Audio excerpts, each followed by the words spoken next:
ಸರ್ವಶಕ್ತನಾದ ನಮ್ಮ ತಂದೆಯಾದ ದೇವರೇ, ಈ ಒಳ್ಳೆಯ ದಿವಸಕ್ಕಾಗಿ ನಿಮಗೆ ಸ್ತುತಿ ಸ್ತೋತ್ರಗಳು ಸಲ್ಲಿಸಿ ಪ್ರಾರ್ಥಿಸುತ್ತೇನಪ್ಪ. ಮತ್ತೊಂದು ಭಾನುವಾರ ನಿಮ್ಮ ಸನ್ನದಿಯಲ್ಲಿ ಬರುವಂತೆಯೂ ನಿಮ್ಮನ್ನು ಹಾಡಿ ಸ್ತುತಿಸಿ ಕೊಂಡಾಡುವಂತೆಯೂ ಕರ್ತನೆ ಕೀರ್ತನೆ ಭಾಗದಿಂದ ಧ್ಯಾನಿಸಿ ನಿಮಗೆ ವಂದನೆಗಳು ಅರ್ಪಿಸುವ ಹಾಗೆ ಇದುವರೆಗೂ ನೀ ಕೃಪೆ ನೀಡಿದಕ್ಕಾಗಿ ನಿಮಗೆ ಸ್ತೋತ್ರ ಸಲ್ಲಿಸುತ್ತೇನಪ್ಪ. ಕರ್ತನೆ, ಈ ಭಾನುವಾರ ದಿವಸ ನಿಮ್ಮ ಪಾದ ಬಳಿಯಲ್ಲಿ ನಿನ್ನ ಮಕ್ಕಳು ಬಂದಿರುವಾಗ ದೇವರೇ, ಬೇರೆ ಕೈಯಲ್ಲಿ ಮಕ್ಕಳನ್ನು ಕಳಿಸದ ಹಾಗೆ ವಾಕ್ಯವೆಂಬ ಮನ್ನದಿಂದ ನಿನ್ನ ಮಕ್ಕಳನ್ನು ತೃಪ್ತಿಪಡಿಸಿ ದೇವರೇ, ನಿನ್ನ ಮಕ್ಕಳು ಸಮಾಧಾನವಾಗಿ ಹೋಗುವಂತೆ ಕೃಪೆ ನೀಡಿಸುವ ದೇವರೇ. ಇವತ್ತು ಇಡೀ ಭಾರತ ದೇಶದ ನಾನಾ ಪ್ರಾಂತ್ಯಗಳಲ್ಲಿ ಕರ್ತನ ಸೇವೆಯಲ್ಲಿ ವಿಶೇಷವಾಗಿ ಉಪಯೋಗಿಸಲ್ಪಡುವಂಥ ಇಂಡಿಯಾ ಗಾಸ್ಪಲ್ ಲೀಗಿನ ಆ ಸಂಸ್ಥೆಯ ಟ್ರೆಷರರ್ ಆಗಿರುವಂಥ ಪಾಲ್ ರಾಜ್ ಅಯ್ಯವರನ್ನು ಮತ್ತು ಆಂಟಿಯವರನ್ನು ದೇವರೇ, ಈ ಸ್ಥಳದಲ್ಲಿ ನೀವು ಬರಮಾಡಿದಕ್ಕಾಗಿ ಸ್ತೋತ್ರ ಸಲ್ಲಿಸುತ್ತೇನೆ ದೇವರೇ. ದೇವ ಸೇವಕರ ಮೂಲಕವಾಗಿ ದೇವರೇ, ಸಭೆಯೊಂದಿಗೆ ಕರ್ತನೆ ನೀವು ಮಾತಾಡಬೇಕು. ಶಬ್ದ ಮನುಷ್ಯರದಾದರೂ ಆಲೋಚನೆ ನಿಮ್ಮದೇ ಆಗಿರಲಿ ದೇವರೇ. ಮುಂದಿನ ಸಮಯದಲ್ಲಿ ಕರ್ತನೆ, ನಿನ್ನ ಪವಿತ್ರ ಆತ್ಮರು ಇದರ ಮಧ್ಯದಲ್ಲಿ ಚಲಿಸಬೇಕಾಗಿ ಪ್ರಾರ್ಥಿಸುತ್ತೇನೆ. ನಿಮ್ಮ ಪಾದ ಬಳಿಯಲ್ಲಿ ನಮ್ಮನ್ನು ತಗ್ಗಿಸಿಕೊಳ್ಳುತ್ತೇನೆ. ಸ್ತುತಿಯು ಘನವೂ ಮಹಿಮೆಯು ನಿಮಗೊಬ್ಬರಿಗೆ ಸಲ್ಲಿಸುತ್ತಾ ನಮ್ಮ ರಕ್ಷಕನಾದ ಯೇಸು ಕ್ರಿಸ್ತನ ನಾಮದಲ್ಲಿ ಪ್ರಾರ್ಥಿಸುತ್ತೇನೆ, ಪರಲೋಕದ ತಂದೆಯಾದ ದೇವರೇ. ಆಮೇನ್, ಆಮೇನ್, ಆಮೇನ್. Praise God. ಹಲ್ಲೆಲೂಯಾ. ಸಂತೋಷವಾಗಿದ್ದೀರಾ? ಸಂತೋಷವಾಗಿದ್ದರೆ ಪಕ್ಕದಲ್ಲಿ ಇರುವವರಿಗೆ ಮುಖ ನೋಡಿ ಒಂದು ಸಾರಿ ನೆಗೆದು ತೋರಿಸಿ, ಸಂತೋಷವಾಗಿರು, ದೇವರು ಆಶೀರ್ವದಿಸ್ತಾರೆ ಎಂದರೆ. ದೇವರ ಪರಿಶುದ್ಧ ನಾಮಕ್ಕೆ ಸ್ತೋತ್ರವಾಗಲಿ. ಕರ್ತನಾದ ಯೇಸು ಕ್ರಿಸ್ತನ ನಾಮದಲ್ಲಿ ನಿಮ್ಮೆಲ್ಲರಿಗೂ ಪ್ರೀತಿಯ ವಂದನೆಗಳು. ಪ್ರಿಯರೇ, ಇವತ್ತು ನಮ್ಮ ಮಧ್ಯದಲ್ಲಿ ಒಬ್ಬ ಘನ ಸೇವಕರು ಕುಟುಂಬವಾಗಿ ಬಂದಿದ್ದಾರೆ. ತಮಿಳುನಾಡಲ್ಲಿ ಇಂಡಿಯಾ ಗಾಸ್ಪಲ್ ಲೀಗ್ ಅಂತ ಒಂದು ಸಂಸ್ಥೆ ಇದೆ. IGL ಸಂಸ್ಥೆಯ ಜನರಲ್ ಸೆಕ್ರೆಟರಿಯಾಗಿ ಸೇವೆ ಸಲ್ಲಿಸ್ತಾ ಇರುವಂಥ ಪಾಲ್ರಾಜ್ ಅಯ್ಯವರು ಇವತ್ತು ನಮ್ಮ ಮಧ್ಯದಲ್ಲಿ ಬಂದಿದ್ದಾರೆ. ಮತ್ತು ಅದೇ ಥರ ಪಾಸ್ಟ್ರದು ಧರ್ಮಪತ್ನಿ ಸ್ಟೆಲ್ಲಾ ರಾಣಿ ಅಮ್ಮವರು ಇವತ್ತು ನಮ್ಮ ಜೊತೆಯಲ್ಲಿ ಬಂದಿದ್ದಾರೆ. ನಮ್ಮ ಸಭೆಯಲ್ಲಿ வந்திருக்கிறதான அருமையான பால்ராஜ் ஐயாவரு முன்னே சாட்சி சொல்லி நமக்கு செய்தியை கொடுப்பார். ஐயா அவரை அன்புடன் வரவேற்றுக் கொள்கிறோம்.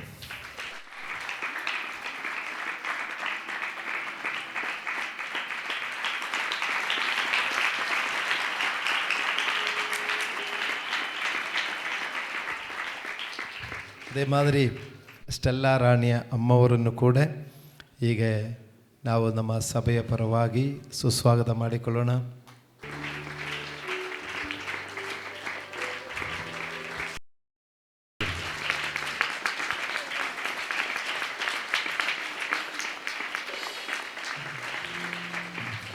Price the Lord. ஹல்லேலூயா. ஆண்டவராகிய இயேசுவின் நாமத்தில் உங்களை வாழ்த்துகிறேன். ಕರ್ತನಾದ ಯೇಸು ಕ್ರಿಸ್ತನ ನಾಮದಲ್ಲಿ ನಿಮ್ಮೆಲ್ಲರನ್ನು ನಾನು ವಂದಿಸುತ್ತೇನೆ. இந்த நாளிலும் கூட முதல் முறையாக இந்த சபைக்கு வரக்கூடிய வாய்ப்பை ஆண்டவர் எங்களுக்கு கொடுத்ததற்காக அவருக்கு நன்றி செலுத்துகிறேன். ಇವತ್ತೇ ಮೊಟ್ಟ ಮೊದಲಾಗೆ ಈ ಸಭೆಗೆ ಬರುವ ಹಾಗೆ ದೇವರು ನನಗೊಂದು ಅವಕಾಶ ಕೊಟ್ಟದಕ್ಕಾಗಿ ನಾನು ದೇವರಿಗೆ ಸ್ತೋತ್ರ ಸಲ್ಲಿಸುತ್ತೇನೆ. உண்மையிலே எங்களுக்கு கிடைத்த ஒரு மிகப்பெரிய ஸ்லாக்கியமாக இதை எண்ணுகிறோம். ಮುಖ್ಯವಾಗಿ ನನಗಿದೊಂದು ದೊಡ್ಡ ಒಂದು ಅವಕಾಶವೆಂದು ನಾನು ಎಣಿಸುತ್ತೇನೆ. பெரும்பாலும் நான் மட்டும்தான் இப்படி ஊழியத்திற்காக வெளியில் வருவதுண்டு. ನಾನು ದೇವರ ಸೇವೆಗೆ ಅಂತ ಹೇಳಿಕೊಂಡು ಹಲವಾರು ಕಡೆ ಹೊರಗಡೆ ಹೋಗುವಾಗ ನಾನು ಒಬ್ಬರೇ ಹೋಗ್ತಾ ಇದ್ದರು. நான் ஒசூர் பட்டணம் போய் இந்த இடத்திற்கு ஜிகினி போகிறேன் அப்படின்னு சொன்ன உடனே என் மனைவி என்னோடு கூட வந்துட்டான். ನಾನು ಹೊಸೂರಿಂದ ಮತ್ತು ಜಿಗಣಿ ಸರ್ಬೆಗೆ ಹೋಗ್ತೀನಿ ಅಂತ ಹೇಳುವಾಗ ನನ್ನ ಪತ್ನಿ ಕೂಡ ನನ್ನ ಜೊತೆಯಲ್ಲಿ ಬಂದರು. சேலத்தை மையமாக வைத்து ஒரு மிகப்பெரிய ஸ்தாபனம். அந்த ஸ்தாபனத்தில் கடந்த 29 ಆಂಡುಗಳಾಗ ஒரு முக்கியமான பொறுப்பினை அடிமை செய்து வருகிறேன்.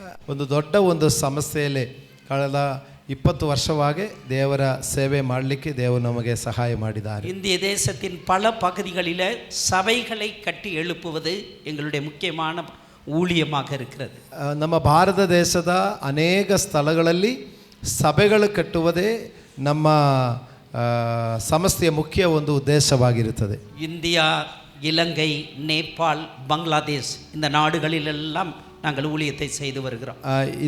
ನಮ್ಮ ಭಾರತ ದೇಶ ಬಿಟ್ಟು ನೇಪಾಳ ಮತ್ತು ಶ್ರೀಲಂಕಾ, ಅದೇ ಥರ ಬಾಂಗ್ಲಾದೇಶ, ಈ ದೇಶಗಳಲ್ಲಿ ಕೂಡ ಸಭೆಗಳು ಕಟ್ಟುವಂಥ ಸೇವೆ ಮಾಡಿಕೊಂಡು ಬರ್ತಾ ಇದ್ದೇವೆ. டாக்டர் சாமுவேல் ஸ்டீஃபன் என்று சொல்லக்கூடிய ஒரு தேவ மனிதன் அதனுடைய தலைவராக இருக்கிறார்கள். ಡಾಕ್ಟರ್ ಸಾಮುವೆಲ್ ಸ್ಟೀಫನ್ ಅಯ್ಯವರು ಈ ಸಂಸ್ಥೆಯ ಒಂದು ಮುಖ್ಯಸ್ಥರಾಗಿ ಸೇವೆ ಮಾಡ್ತಾ ಇದ್ದಾರೆ. எங்கள் ஊழியத்திற்காக நீங்கள் அதிகமாக ஜெபித்துக் கொள்ளும்படி உங்கள் அன்போடு கூட கேட்கின்றேன்.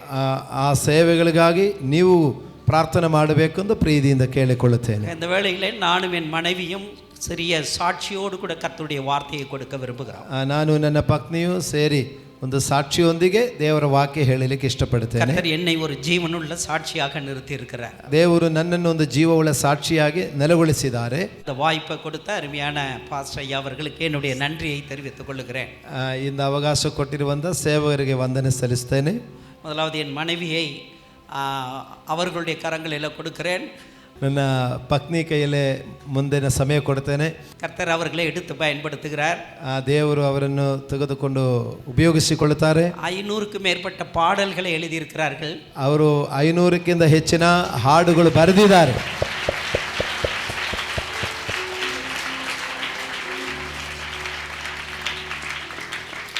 அதெல்லாம் சிடியில் வெளியிடக்கூடிய வாய்ப்பை ஆண்டவர் கொடுத்தார்.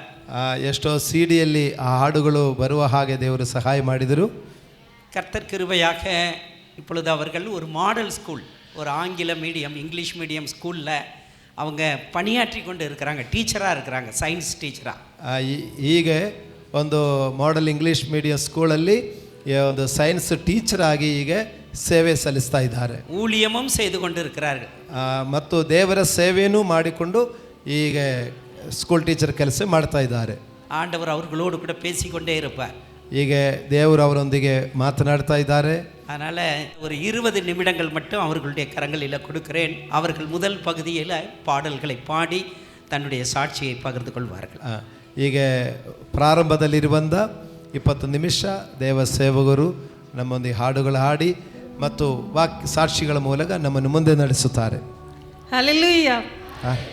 கர்த்தருக்கு ஸ்தோத்திரம். அடிமை சீக்கிரமாக என்னுடைய ஒரு குட்டி சாட்சி சொல்லிட்டு இந்த பாட்டு பாடுறேன். இது ஆண்டவருடைய வருகையை பற்றியதான ஒரு பாடல். ஒரு நாளைக்கு 2 மணி அளவில் ஆண்டவருடைய இந்த பாட்டு ஹெவனில் கேட்குது. நான் தூங்கிட்டே இருக்கும்போது மலையாளத்துலேயும் கேட்டது. So I am not going to Singh Malayalam.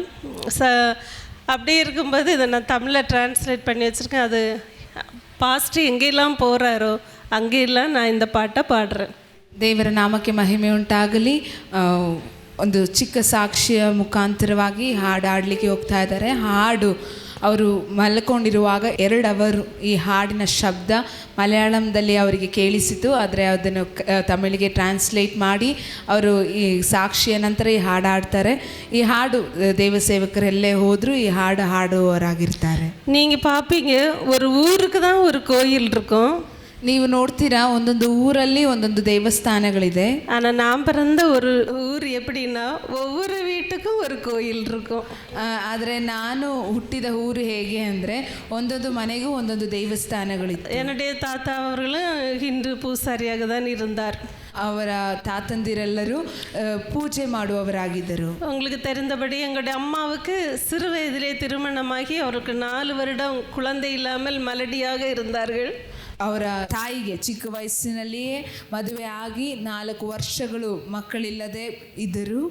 மிகவும் அழகாக இருப்பார்கள். அப்பா அவர் நல்ல ஜெபிக்கிறவர்களாக இருந்தார்கள். ತುಂಬ ಸುಂದರವಾಗಿದ್ದರು. ಆದರೆ ತಂದೆಯವರು ಪ್ರಾರ್ಥಿಸುವವರಾಗಿದ್ದರು. அப்பா ஹிந்து இல்லை, கிறிஸ்டின் இல்லை, இப்படியே தான் இருந்தோம். ತಂದೆ ಆವಾಗ ಹಿಂದೂನೂ ಅಲ್ಲ ಕ್ರಿಶ್ಚಿಯನೂ ಅಲ್ಲ, ಆ ರೀತಿಯಾಗಿದ್ದರು. ஆனால் எங்கள் அம்மாவுக்கு நான் முதல் பிள்ளையாக பிறந்தேன். ಆದರೆ ಅವ್ರ ತಾಯಿಗೆ ಅವರೇ ಮೊದಲ ಮಗಳಾಗಿ ಹುಟ್ಟಿದ್ರು. தாயின் கருவில் உருவாகும் முன்னே ஆண்டவர் என்னை தெரிந்தெடுத்தார். ತಾಯಿಯ ಗರ್ಭದಲ್ಲಿ ರೂಪಿಸುವುದಕ್ಕಿಂತ ಮುಂಚಿತವಾಗಿ ದೇವರು ನನ್ನನ್ನು ಕರೆದುಕೊಂಡ್ರು. ஹல்லேலூயா. ಹಾಲೆಲೂಯಾ. அப்படியாக 4 பெண் பிள்ளைகள். ಹಾಗೆ 4 ಹೆಣ್ಣು ಮಕ್ಕಳು ಹುಟ್ಟಿದ್ರು. உடனே எங்கள் அப்பாவுக்கு சொல்லி கொடுத்துட்டாங்க, ஹே தங்கராசு 4 பெண்ணு பெற்ற அரசனும் வண்டியா வேண்டாம். ಅವರು ತಂದೆಗೆ ಹೇಳಿಕೊಟ್ರು, 4 ಹೆಣ್ಣು ಮಕ್ಕಳನ್ನು ಹುಟ್ಟಿದ್ರಿಂದ ರಾಜನಲ್ಲದೆ ಭಿಕ್ಷೆಕಾರನಾಗಿ ಬಿಡ್ತೀಯಾ ಅಂತ. கடைசி எங்கள் அப்பா மிலிட்ரி மேனாக இருந்தவர் குடிக்க தொடங்கிட்டார். ಕೊನೆಯದಾಗಿ ಅವರ ತಂದೆ ಒಬ್ಬ ಸೈನಿಕರಾಗಿದ್ರು, ಅವರು ಕುಡಿಲಿಕ್ಕೆ ಪ್ರಾರಂಭಿಸಿದರು. அவர் பிஸ்னஸ் பண்ணுறாரு. பிஸ்னஸ் எல்லாம் லாஸ் ஆகி ரொம்ப மீதி நான் சொல்லலை, கஷ்டத்தின் உச்சக்கட்டம். ಅವರು ಒಳ್ಳೆ ಬಿಸ್ನೆಸ್ ಮ್ಯಾನ್ ಆಗಿದ್ರು, ಅದರ ಬಿಸ್ನೆಸ್ನೆಲ್ಲ ಲಾಸ್ ಆಗಿ ತುಂಬ ಕಷ್ಟದಲ್ಲಿ ಅವರು ಬಳಲ್ತಾ ಇದ್ರು. எல்லாம் இருக்கும், ஆனால் நிம்மதின்னு உள்ளது கொஞ்சமே இருக்காது. ಎಲ್ಲ ಇದ್ರೂ ಕೂಡ ನೆಮ್ಮದಿ ಅನ್ನೋದು ಸ್ವಲ್ಪ ಕೂಡ ಇರಲಿಲ್ಲ. கொஞ்சம் நான் அப்போ கல்லூரிக்கு படிக்க போகும்போது எதுக்கு தான் வாழணும், இப்படி ஒரு கண்ணீர் நிறைந்த வாழ்க்கை வாழணுமான்னு ஒரு கேள்வி என் இருதயத்தில் இருந்துகிட்டே இருக்கும். ಅವರು ಕಾಲೇಜಲ್ಲಿ ಓದಲಿಕ್ಕೆ ಹೋಗುವಾಗ ಯಾಕೆ ಬಾಳಬೇಕು, ಈ ಕಷ್ಟದಲ್ಲಿರುವ ನೆಮ್ಮದಿ ಇಲ್ಲದ ಜೀವಿತವನ್ನು ಯಾಕೆ ನಾನು ಬದುಕಬೇಕು ಎನ್ನುವ ಕಣ್ಣೀರಲ್ಲೇ ಇರ್ತಾ ಇದ್ರು. அப்படி ஒரு நாள் காலேஜுக்கு கிராஸ் பண்ணும்போது ஒரு ரிவரை கிராஸ் பண்ணணும். அன்றைக்கி மழை தண்ணி நிறைய வந்தது. சரி, இன்றைக்கி நம்ம இந்த மழை தண்ணியிலே காலை விட்டுட்டோன்னா கடலில் போய் இன்றைக்கே நம்மளுக்கு ಸಂತೋಷ வரும்னு ನಾನು ನೆನೆச்சேன்.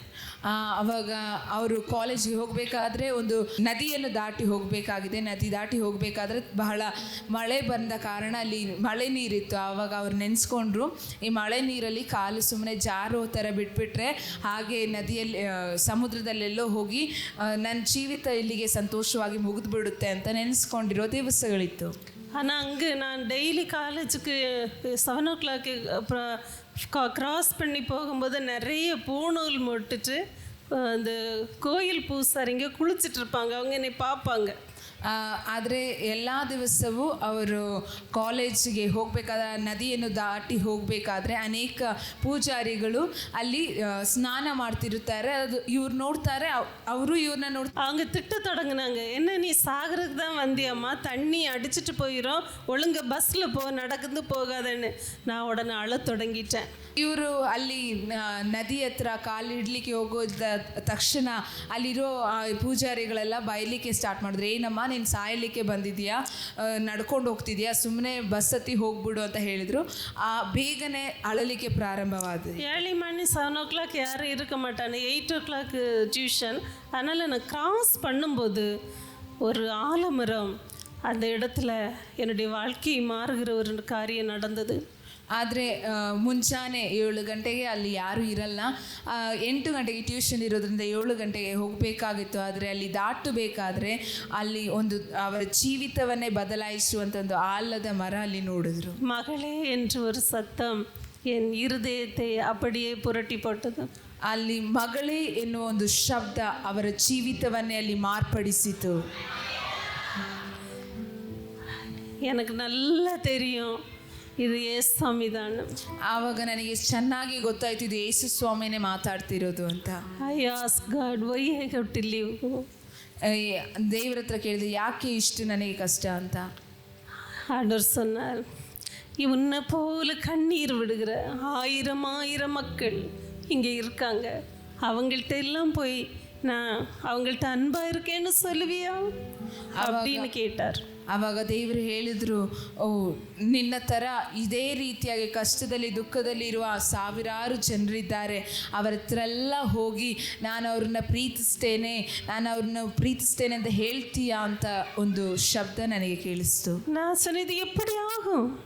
ನಾನು ಕೇಳಿದೆ ಇದು ಹೇಗೆ ಆಗುತ್ತೆ. எனக்கு சரி ஒரு ஒயிட் அண்ட் ஒயிட் போட்ட பாஸ்டர்ஸ் எல்லாம் எங்கள் வீட்டு பக்கமாக வருவாங்க, அவங்கள மாதிரி ஒரு பாஸ்டர் தாங்க, நான் 2 பேரும் சேர்ந்து நாங்கள் உங்களுக்கு ஊழியம் செய்கிறோம். ನನ್ನ ಮನೆ ಹತ್ರ ವೈಟ್ ಆ್ಯಂಡ್ ವೈಟ್ ಹಾಕಿರುವ ಪಾಸ್ಟರ್ಗಳು ಬರ್ತಾರೆ, ಆ ರೀತಿ ಆಗೋದ ಒಂದು ಸೇವಕರು ನನಗೆ ಕೊಡಿ, ನಾವಿಬ್ಬರು ಸೇರಿ ಹೋಗಿ ಈ ಸೇವೆ ಮಾಡ್ತೀವಿ ಅಂತ. டைம் முடிஞ்சு போச்சு. எங்கள் அம்மா சொல்கிறாங்க, நீ ஒரு தரையும் கல்யாணம் பண்ண மாட்டேங்கிற, நீ இப்படி டீச்சராகவே இருந்துட்டு இருந்தா நான் 3 பிள்ளைகளையும் எப்படி தான் கல்யாணம் பண்ணி கொடுப்பேன். ಕಾಲಗಳು ಮುಗಿದೋಯ್ತು. ತಾಯಿ ಹೇಳಲಿಕ್ಕೆ ಪ್ರಾರಂಭಿಸಿದ್ರು, ನೀನು ಯಾರನ್ನೂ ಮದುವೆ ಆಗಲ್ಲ, ಇದೇ ರೀತಿ ನೀನು ಟೀಚರ್ ಆಗಿ ಕೆಲಸ ಮಾಡ್ತಾ ಇದ್ರೆ ನಾನು ಉಳಿದಿರುವ 3 ಮಕ್ಕಳಿಗೆ ಹೇಗೆ ನಾನು ಮದುವೆ ಮಾಡಿಸೋದು ಅಂತ ಪ್ರಶ್ನಿಸಲಿಕ್ಕೆ ಪ್ರಾರಂಭಿಸಿದರು. கடைசியாக ஆண்டவர் அருமையான பாஸ்டர் அவர்களே எங்களுடைய திருமணம் நடந்தது. ಕೊನೆಯದಾಗಿ ದೇವರು ಒಳ್ಳೆ ಸೇವಕರೊಂದಿಗೆ ನಮಗೆ ಒಂದು ಮದುವೆ ಆಯಿತು. நம்ம பாஸ்டர் மாதிரி 7000 பாஸ்டர்ஸுக்கு ஹெட்டாக இருக்காங்க. அல்லேலூயா. ನಮ್ಮ ಪಾಸ್ಟರ್ಗಳ ಥರ ಅನೇಕ 7,000 ಪಾಸ್ಟರ್ಗಳಿಗೆ ಅವರು ಹೆಡ್ ಆಗಿದ್ದಾರೆ. அந்த சத்தம் இன்னைக்கு என்னோட பேசிக்கொண்டே இருக்கிறது.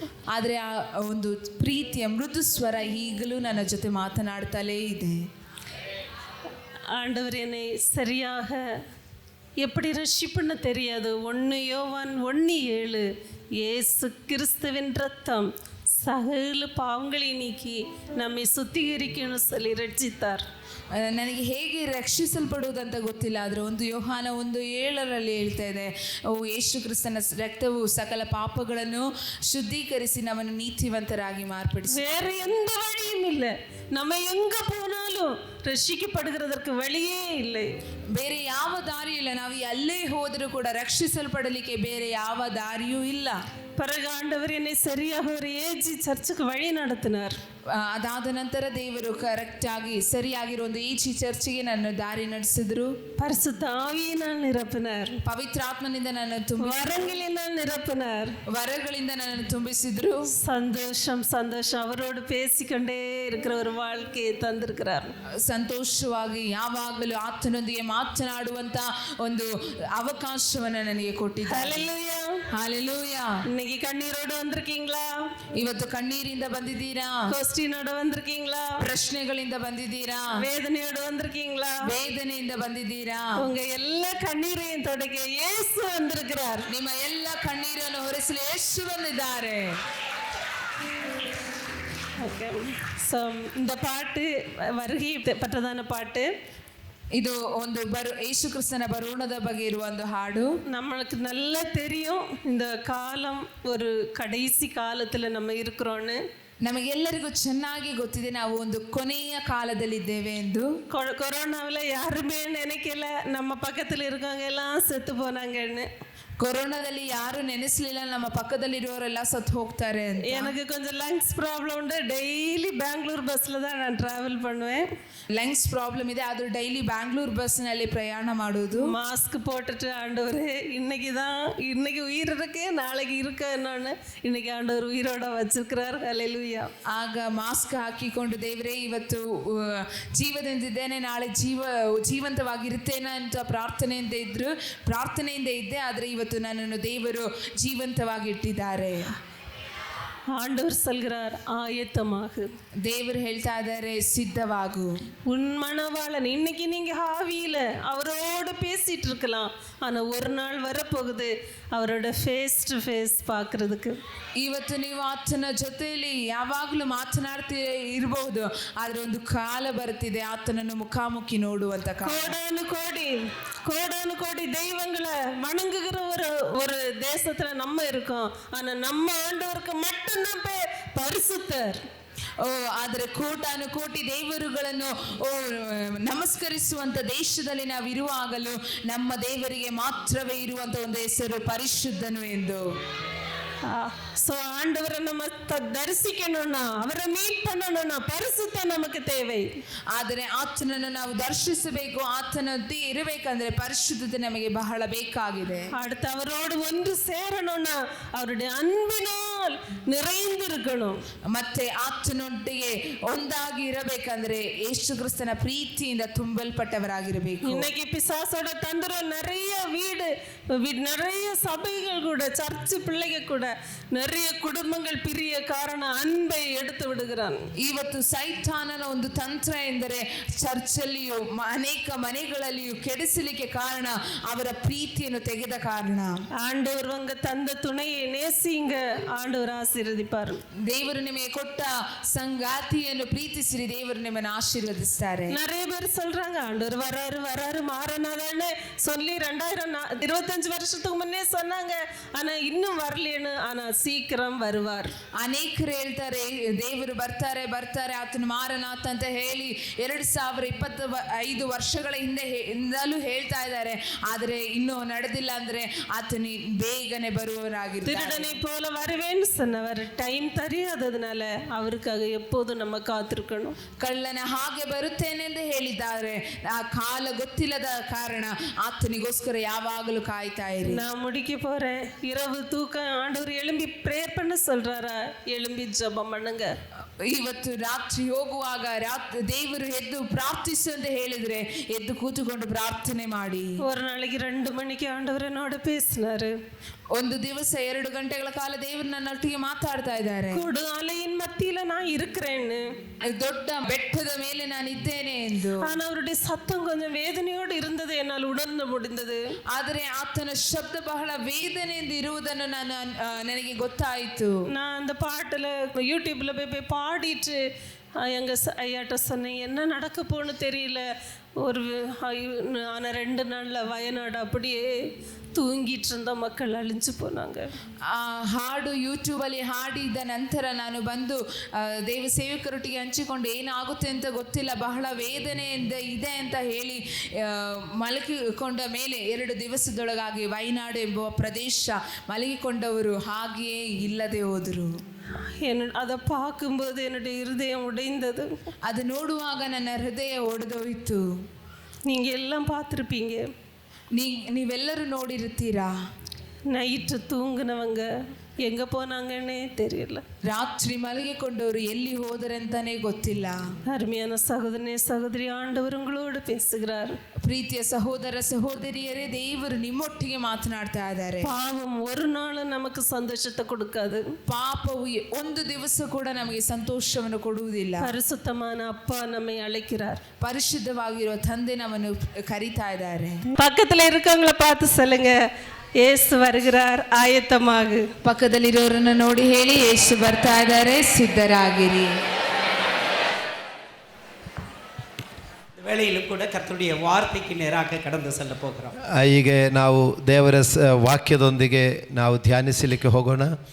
நான் முதல் முறையாக இங்கு வந்திருக்கிறதுனால என்னுடைய சாட்சியோடு கூட கர்த்தருடைய வார்த்தையை கொடுக்க விரும்புகிறேன். ನಾನು ಫಸ್ಟ್ ಇಲ್ಲಿ ಬಂದದ್ರಿಂದ ಫಸ್ಟು ನನ್ನದು ಸ್ವಲ್ಪ ಸಾಕ್ಷಿ ಹೇಳಿಕೊಂಡು ನಾನು ವಾಕ್ಯ ಹೇಳಲಿಕ್ಕೆ ಇಷ್ಟಪಡ್ತೇನೆ.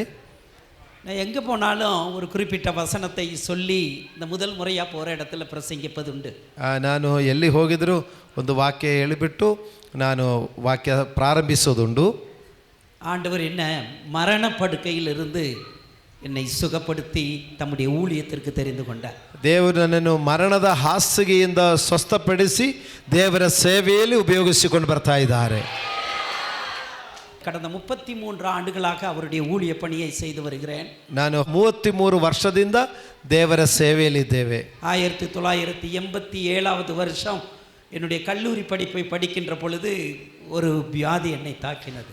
1987ನೇ ವರ್ಷದಲ್ಲಿ ನಾನು ಕಾಲೇಜಲ್ಲಿ ಓದುತ್ತಾ ಇರುವಂಥ ಸಮಯದಲ್ಲಿ ನನಗೆ ಒಂದು ಶರೀರದಲ್ಲಿ ಬಲಹೀನತೆ ಬಂದಿತ್ತು. காய்ச்சல் தான் அடித்தது, நல்ல ஹை டெம்பரேச்சர். ನನಗೆ ಒಂದು ಜ್ವರದಿಂದ ಸ್ಟಾರ್ಟ್ ಆಯಿತು.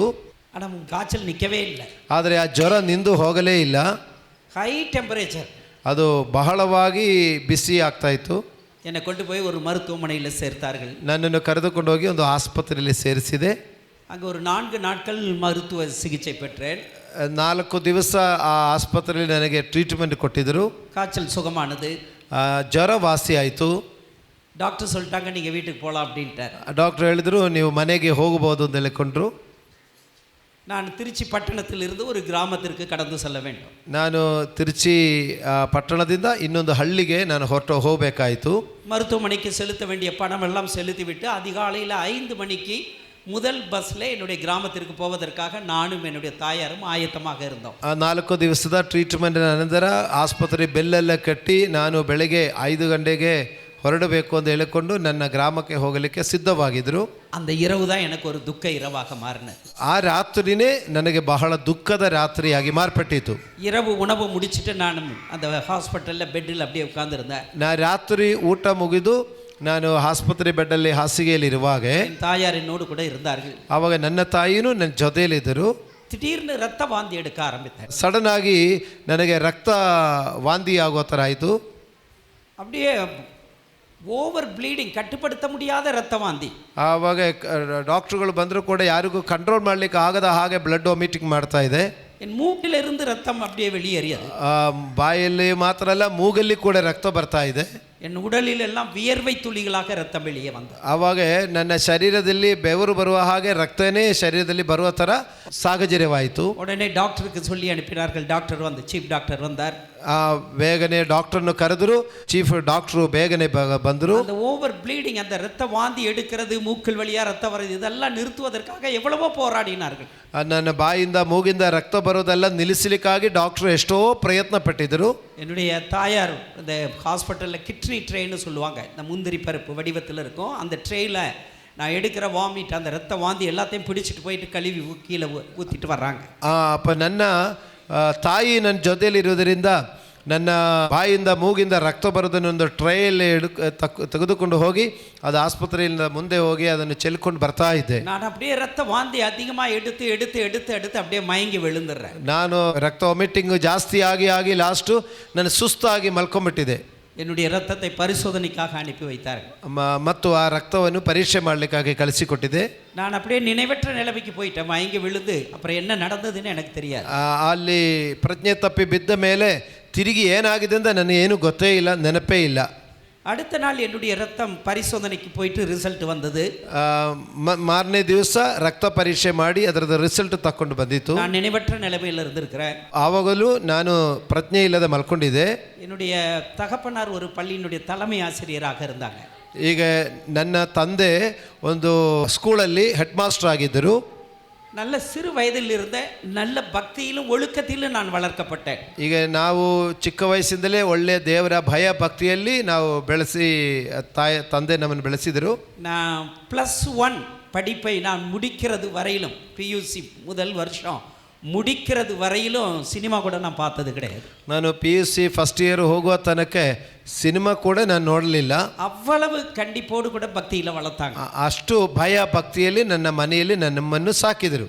நான் அந்த சரீர பலவீனப்பட்ட நேரத்தில் என் தகப்பனார் இப்படியாக கடவுளிடத்தில் கேட்டாராம்.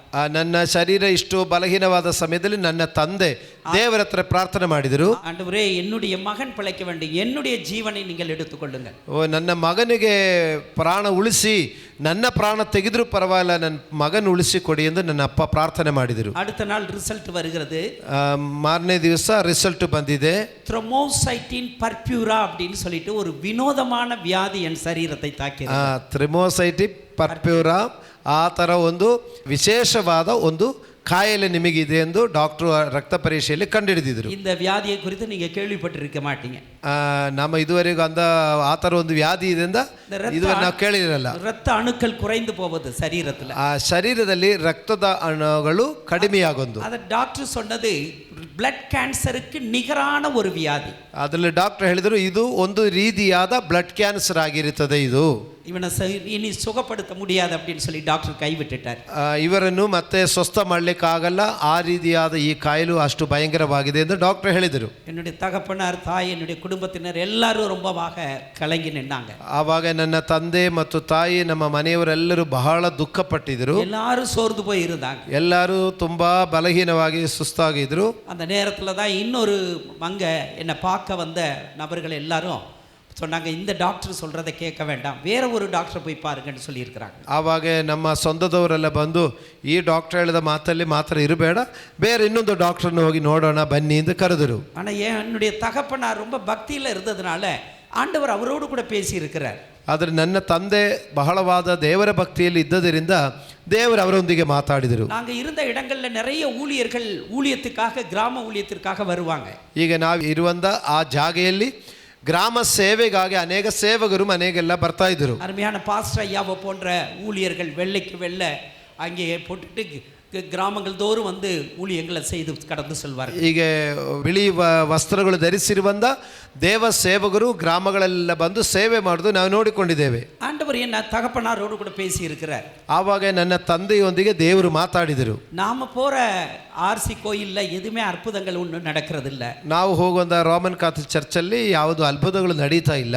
ஆனா இந்த ஊழியக்காரங்க ஜெபிக்கும் பொழுது பிசாசு நடுங்கி ஓடுகிறது. ಆದರೆ ಈ ಸೇವಕರು ಬಂದು ಪ್ರಾರ್ಥಿಸುವಾಗ ದೆವ್ವಗಳೆಲ್ಲ ನಡಿಗೆ ಓಡ್ತಾ ಇದೆಯಲ್ಲ. அநேகர் வந்து சுகம் பெற்றேன்னு சொல்லி சாட்சி சொல்றாங்க. ಅನೇಕರು ಅಲ್ಲಿ ಹೋಗಿ ಪ್ರಾರ್ಥನೆ ಮಾಡಿ ಸೌಖ್ಯ ಆಗಿದೆ ಅಂತ ಸಾಕ್ಷಿ ಹೇಳ್ತಾ ಇದ್ದಾರಲ್ಲ. நான் நினைவற்ற நிலைமையில இருக்கும் பொழுது என் தகப்பனார் போய் பார்த்தது ஒரு ஊழியக்காரர்களை போய் பார்த்து, என் மகன் சரீர வேதனையோடு கூட டாக்டர் கைவிடப்பட்ட நிலையில் மருத்துவமனையில் இருக்கிறான், அவனுக்காக வந்து ஜெபிங்கன்னு சொல்லி கேட்டிருக்கிறேன். ನಾನು ಪ್ರಜ್ಞೆ ತಪ್ಪಿ ಆಸ್ಪತ್ರೆಯಲ್ಲಿ ಅಷ್ಟು ಸೀರಿಯಸ್ ಆದ ಕಂಡೀಷನಲ್ಲಿ ಇರುವಾಗ ನನ್ನ ತಂದೆ ಪ್ರಾರ್ಥಿಸುವಂಥ ದೇವ ಸೇವಕರ ಹತ್ರ ಹೋಗಿ, ನೋಡಿ ನನ್ನ ಮಗನ ಇಷ್ಟು ಕಷ್ಟದಲ್ಲಿದ್ದಾರೆ, ದಯವಿಟ್ಟು ಬಂದು ನನ್ನ ಮಗನಿಗಾಗಿ ಪ್ರಾರ್ಥನೆ ಮಾಡಿ ಉಳಿಸಬೇಕು ಅನ್ನೊಂದು ಸೇವಕರ ಹತ್ರ ಹೋಗಿ ಕೇಳಿದರು. ஒரு சில ஊழியர்கள் வந்து என் படுக்கையை சுற்றிலும் முழங்கால் படியிட்டு எனக்காக பாரத்தோடு கூட ஜெபித்திருக்கிறார்கள். ಕೆಲ ಸೇವಕರು ಬಂದು ನನ್ನ ಹಾಸಿಗೆಯ ಸುತ್ತಲೂ ಮಂಡಿ ಊರಿ ನನಗೋಸ್ಕರ ಪ್ರಾರ್ಥನೆ ಮಾಡಿದರು. ஒரு சில சகோதரிகள் வந்து எனக்காக ஜெபித்திருக்கிறார்கள். ಕೆಲ ಸಹೋದರಿಗಳು ಕೂಡ ಬಂದು ನನಗೋಸ್ಕರ ಪ್ರಾರ್ಥನೆ ಮಾಡಿದರು. ஆனால் என்னுடைய தகப்பனார் இவங்கெல்லாம் ஜெபிச்சுட்டு இருக்காங்க, போய் மற்றவங்க சொன்னதை கேட்டு வேற ஒரு மருத்துவரை போய் பார்த்திருக்கிறார். ಆದರೆ ಈ ರೀತಿ ಪ್ರೇಯರ್ ಮಾಡಿದ ಅನಂತರವೂ ನನ್ನ ತಂದೆ ಬೇರೆ ಒಂದು ಆಸ್ಪತ್ರೆಯಲ್ಲಿ ಹೋಗಿ ನೋಡಿದರು. அவர்கிட்ட போய் எனக்குள்ள சூழ்நிலைகள் எல்லாத்தையும் சொல்லி இருக்கிறார். ನನ್ನ ಪರಿಸ್ಥಿತಿ ಏನಿದೆ ಅಂತ ಬೇರೆ ಡಾಕ್ಟರ್ ಹತ್ರ ಹೋಗಿ ಎಲ್ಲ ಹೇಳಿದರು. அந்த டாக்டர் ஒரு இந்து டாக்டர், அவர் சொல்லி இருக்கிறார், அந்த அவரே சீஃப் டாக்டர், அவரೇ முடியாதுன்னு சொல்லிட்டார், என்னாலும் முடியாது அப்படின்னு சொல்லியிருக்கிறார். ಆವಾಗ ಆ ಡಾಕ್ಟರ್ ಹೇಳಿದರು, ನನಗಿಂತ ಸೀನಿಯರ್ ಡಾಕ್ಟರ್ ಅವರು, ಅವರೇ ಆಗೋದಿಲ್ಲ ಅಂತ ಹೇಳಿದರೆ ಅದರ ಮೇಲೆ ಇನ್ನೇನು ಮಾಡಲಿಕ್ಕೆ ಆಗೋದಿಲ್ಲ ಅಂತ ಹೇಳಿದರು. என் தகப்பனார் சொல்லியிருக்காரு, இல்லை உங்களை குறித்து நிறைய பேர் சொல்கிறாங்க, நீங்கள் ரொம்ப கைராசிக்காரரா, அதனால் எப்படியாவது என் மகனுக்கு நீங்கள் ட்ரீட்மெண்ட் கொடுக்கணும்னு சொல்லி கெஞ்சி கேட்டிருக்கிறேன். ಆವಾಗ ನಮ್ಮ ಅಪ್ಪ ಕೇಳಿದರು, ಇಲ್ಲ ನಿಮ್ಮ ಕೈ ಗುಣ ಚೆನ್ನಾಗಿದೆ ಅಂತ ಎಷ್ಟೋ ನಾನು ಕೇಳಿಸಿಕೊಂಡಿದೆ, ಅದಕ್ಕೆ ನೀವು ನನ್ನ ಮಗನಿಗೆ ಟ್ರೀಟ್ಮೆಂಟ್ ಕೊಡಬೇಕು ಅಂತ ಕೇಳಿಕೊಂಡರು. உடனே அந்த டாக்டர் சொல்லியிருக்கிறார், ಆವಾಗ ಆ ಎರಡನೇ ಡಾಕ್ಟರ್ ಹೇಳಿದರು, இயேசு சுகமளிக்கிறார் இல்ல, ಯೇಸು ಸ್ವಸ್ಥ ಮಾಡುವ ದೇವರಲ್ಲವಾ, இயேசு விடுதலை தரார் இல்ல, ಯೇಸು ಬಿಡುಗಡೆ ಕೊಡುವ ದೇವರಲ್ಲವಾ, அப்போ ஏன் நீங்கள் என்கிட்ட வந்தீங்கன்னு சொல்லி கேட்டிருக்கிறார். ಹಾಗಾದರೆ ನೀವು ಯಾಕೆ ಅದಕ್ಕಿಂತ ಯೇಸುವನ್ನು ಬಿಟ್ಟು ನನ್ನ ಹತ್ರ ಯಾಕೆ ಬಂದಿದೆ ಎಂದು ಕೇಳಿದರು. 1987 வருஷம் டாக்டர் டிஜிஎஸ் தினகரன் திருச்சி பட்டணத்துக்கு பேரின்ப பெருவிழான்னு ஒவ்வொரு வருஷம் வருவார். அந்த நாட்களில் அவர் அங்கே வந்திருந்தார். 1987ನೇ ವರ್ಷದಲ್ಲಿ DGS ದಿನಕರನ್ ಅಯ್ಯವರು ಆ ತಿರುಚಿ ಪಟ್ಟಣದಲ್ಲಿ ಈಗ ಪ್ರತಿ ವರ್ಷವೂ ಬರುವ ಥರ ಆ ವರ್ಷವೂ ಆ ಕೂಟಕ್ಕೆ ದೊಡ್ಡ ಒಂದು ಕೂಟಕ್ಕೆ ಬಂದಿದ್ದರು. எங்க பார்த்தாலும் கட் அவுட் வச்சிருந்தாங்க, இயேசு சுகம் தருகிறார், இயேசு விடுதலை தருகிறார், இயேசு பார்வை தருகிறார்னு எங்க பார்த்தாலும் கட் அவுட் அந்த நாட்களில் வச்சிருப்பாங்க. DGS ಅಯ್ಯವರು ಮೀಟಿಂಗಲ್ಲಿ ಬರುವ ಅದಕ್ಕೆ ಸಮೀಪದ ದಿನಗಳಲ್ಲಿ ಎಲ್ಲಿ ನೋಡಿದರೂ DGS ಅಯ್ಯವ್ರದ್ದು ಫೋಟೋ ಹಾಕಿಬಿಟ್ಟು ಯೇಸು ಸ್ವಸ್ಥತೆ ಮಾಡ್ತಾರೆ, ಯೇಸು ಬಿಡುಗಡೆ ಕೊಡುತ್ತಾರೆ ಅಂತ ಹೇಳಿಕೊಂಡು ಅಲ್ಲಲ್ಲೆಲ್ಲ ಈಗ ಬೋರ್ಡುಗಳು ಹಾಕಿದರು. டாக்டர் அந்த இதெல்லாம் பார்த்துட்டு நீங்கள் ஏன் என்னகிட்ட வந்தீங்க, இயேசு சுகம் தருவார்ல அப்படின்னு சொல்லிட்டு இருக்காரு. ಈಗ ಈ ಬೋರ್ಡ್ಗಳಲ್ಲಿ ನೋಡಿದ ಡಾಕ್ಟರ್ ಹೇಳ್ತಾರೆ, ಯೇಸು ಸ್ವಸ್ಥ ಮಾಡ್ತಾರೆ ಅಂತ ಅಲ್ಲಿ ನೀನು ನೋಡಿಲ್ವಾ, ಮತ್ತೆ ಅದು ಬಿಟ್ಟು ನೀನು ಯಾಕೆ ಇಲ್ಲಿ ಬಂದಿದೆ ಅಂತ ನನಗೆ ಕೇಳಿದ್ರು. சொல்லியிருக்காரு, அந்த இயேசு தான் உங்களையும் ஒரு மருத்துவராக வச்சிருந்திருக்கிறார். ಆವಾಗ ನನ್ನ ತಂದೆ ಹೇಳಿದರು, ಅದೇ ಗುಣಪಡಿಸೋ ಯೇಸುವಿನೇ ನಿಮ್ಮನ್ನು ಒಂದು ಡಾಕ್ಟರ್ ಆಗಿ ಇಟ್ಟಿದ್ದಾರೆ ಅಂತ ಹೇಳಿದರು. அந்த டாக்டர் இப்படியாக சொன்னாரா, என்னாலையும் சுகப்படுத்த முடியாது, கடவுளை நம்புங்க. ಈಗ ಆ ಡಾಕ್ಟ್ರು ಕೂಡ ಹೇಳಿದರು, ನನ್ನಿಂದ ನಿಮ್ಮ ಮಗನ ವ್ಯಾಧಿ ಸ್ವಸ್ಥ ಮಾಡಲಿಕ್ಕಾಗಲ್ಲ, ನೀವು ದೇವರ ಮೇಲೆ ಪರಿಪೂರ್ಣ ನಂಬಿಕೆ ಇಡಂಗೆ ಅಂತ ಹೇಳಿದರು. இந்த உலகத்தில் கடவுள் இருக்கிறது உண்மைனாக்கா அவர் மட்டும்தான் உங்க பையனுக்கு சுகத்தை தர முடியும். ಪ್ರಪಂಚದಲ್ಲಿ ನಿಜವಾದ ಒಂದು ಜೀವವುಳ್ಳ ದೇವರಿದ್ದರೆ ಅದು ಯೇಸು ಕ್ರಿಸ್ತನೊಬ್ಬರೇ ಎಂದು ಡಾಕ್ಟ್ರು ಕಡ್ಡಾಯವಾಗಿ ಹೇಳಿದರು. அவனுடைய சரீரத்தில் இருந்த ரத்தமெல்லாம் வெளியேறி போயிருச்சு, அவனுக்கு ரத்தம் செலுத்தப்பட வேண்டும். ನಿಮ್ಮ ಮಗನ ಶರೀರದಲ್ಲಿ ಇರುವಂತ ರಕ್ತವೆಲ್ಲ ಪೂರ್ತಿ ಹೋಯಿತು, ಅದಕ್ಕೆ ತಿರುಗಿ ಅವರಿಗೆ ರಕ್ತ ಕೊಡಬೇಕು. நினைவு வந்துச்சுன்னா மட்டும்தான் நான் வந்து ட்ரீட்மெண்ட் கொடுப்பேன். ಅದರಿಂದ ಮಗನಿಗೆ ಪ್ರಜ್ಞೆ ಇಲ್ಲದಿರುವ ಮಗನಿಗೆ ತಿರುಪಿ ಪ್ರಜ್ಞೆ ಬಂದಿದ್ರೆ ಹೇಳಿರಿ, ಹಾಗಾದ್ರೆ ನಾನು ಬರ್ತೇನೆ ಅಂತ என்னை ಹೇಳಿದ್ರು. வேற ஒரு மருத்துவமனைக்கு மாற்றி எனக்கு ரத்தம் கொடுத்திருக்கிறார்கள். ಇರುವಂಥ ಆಸ್ಪತ್ರೆಯಿಂದ ಬೇರೆ ಒಂದು ಆಸ್ಪತ್ರೆಗೆ ನನಗೆ ಶಿಫ್ಟ್ ಪಣ್ಣಿ ಅಲ್ಲಿ ನನಗೆ ಬ್ಲಡ್ ಕೊಟ್ಟು ನನಗೆ ಟ್ರೀಟ್ಮೆಂಟ್ ಆರಂಭಿಸಿದರು. எனக்காக பாரத்தோடு கூட ஊழியர்கள் ஜெபித்து கொண்டு இருந்திருக்கிறாங்க. ಎಷ್ಟೋ ಸೇವಕರು ಆವಾಗಲೂ ನನಗೋಸ್ಕರ ಭಾರವಾಗಿ ಪ್ರಾರ್ಥನೆ ಮಾಡ್ತಾ ಇದ್ರು. அவர்கள் ஜெபிக்கின்ற பொழுது ஒரு நெருப்பு எழுத்துக்களில ஒரு கரம் வந்து ஒரு வார்த்தை எழுதுகிறதை நான் பார்க்கிறேன். ಅವರು ಪ್ರಾರ್ಥನೆ ಮಾಡ್ತಾ ಇರುವಾಗ ಒಂದು ಅಗ್ನಿಯಲ್ಲಿ ಬಂದು ಒಂದು ಲೆಟರ್ಗಳನ್ನು ಬರೆಯುವುದು ನಾನು ಕಾಣಿಸ್ತಾ ಇದೆ. சங்கீதம் 41:3 நெருப்பு எழுத்துக்களில ஒரு கரம் வந்து எழுதுகிறது. நான் அந்த வார்த்தையை பார்த்துட்டு சங்கீதம் 41:3 என்று சொல்லி ஒன்றை பார்க்கிறேன், நீங்க எடுத்து வாசிங்கன்னு என் தகப்பனார் சொல்லி இருக்கிறார். ಈಗ ನಾನು ಇದನ್ನು ಗೋಡೆಯಲ್ಲಿ ನೋಡ್ತಾ ಇರುವಾಗಲೇ ನನ್ನ ಅಪ್ಪ ಅವ್ರಿಗೆ ಹೇಳಿದೆ, ಅಪ್ಪ ಕೀರ್ತನೆ 43:3 ತೆಗೆದು ಓದಿರಿ ಎಂದು ನನ್ನ ಅಪ್ಪನಿಗೆ ನಾನು ಹೇಳಿದೆ. அவர்கள் சத்தமாக அந்த வார்த்தையை வாசித்தார்கள். ಆವಾಗ ನನ್ನ ಅಪ್ಪ ದೊಡ್ಡ ಶಬ್ದವಾಗಿ ಆ ವಾಕ್ಯ ಓದಿದರು. ನಾವು இப்ப ಯಾರಾದರೂ ஒருவர் வாசிக்கலாமா? ಅವನು ಅಸ್ವಸ್ಥನಾಗಿ ಬಿದ್ದುಕೊಂಡಿರುವಾಗ ಯೆಹೋವನು ಅವನನ್ನು ಉದ್ಧರಿಸಿದನು, ಅವನ ರೋಗವನ್ನೆಲ್ಲ ಪರಿಹರಿಸಿ ಆರೋಗ್ಯವನ್ನುಂಟು ಮಾಡಿದನಲ್ಲ. டாக்டர் கைவிட்டுட்டார், மருத்துவர்கள் கைவிட்டுட்டாங்க. ಡಾಕ್ಟರ್ಗಳು ಆಗುವುದಿಲ್ಲ ಅಂತ ಹೇಳಿದರು, ಆಸ್ಪತ್ರೆ ಆಗುವುದಿಲ್ಲ ಅಂತ ಹೇಳಿದರು, ಆದರೆ ದೇವರು ಆ ವಾಕ್ಯವನ್ನು ತೋರಿಸಿದರು. ஆண்டவர் என்ன கைவிடல. ದೇವರು ನನ್ನನ್ನು ಕೈ ಬಿಡಲಿಲ್ಲ. நான் ஒரு நாள் பைபிள் வாசிச்சதே கிடையாதுங்க. ನಾನು ಬೈಬಳು ಈ ವಾಕ್ಯ ನಾನು ಯಾವತ್ತೂ ಓದಿರಲಿಲ್ಲ. என் கையில பைபிளே கிடையாது. ನನ್ನ ಕೈಯಲ್ಲಿ ಬೈಬಳೇ ಇರಲಿಲ್ಲ ಆ ದಿನಗಳಲ್ಲಿ. கர்த்தருடைய வார்த்தை என்ன தேடி வந்தது. ಆದರೆ ದೇವರ ವಾಕ್ಯ ನನ್ನನ್ನು ಹುಡುಕಿ ಬಂದರು. அருமையான தேவதாசர்களுடைய ஜெபத்திற்கு ஆண்டவர் பதிலை கொடுத்தார். ಆ ದೇವ ಸೇವಕರ ಪ್ರಾರ್ಥನೆಗೆ ದೇವರು ನನಗೆ ಸ್ವಸ್ಥತೆ ಕೊಟ್ಟಿದ್ದರು.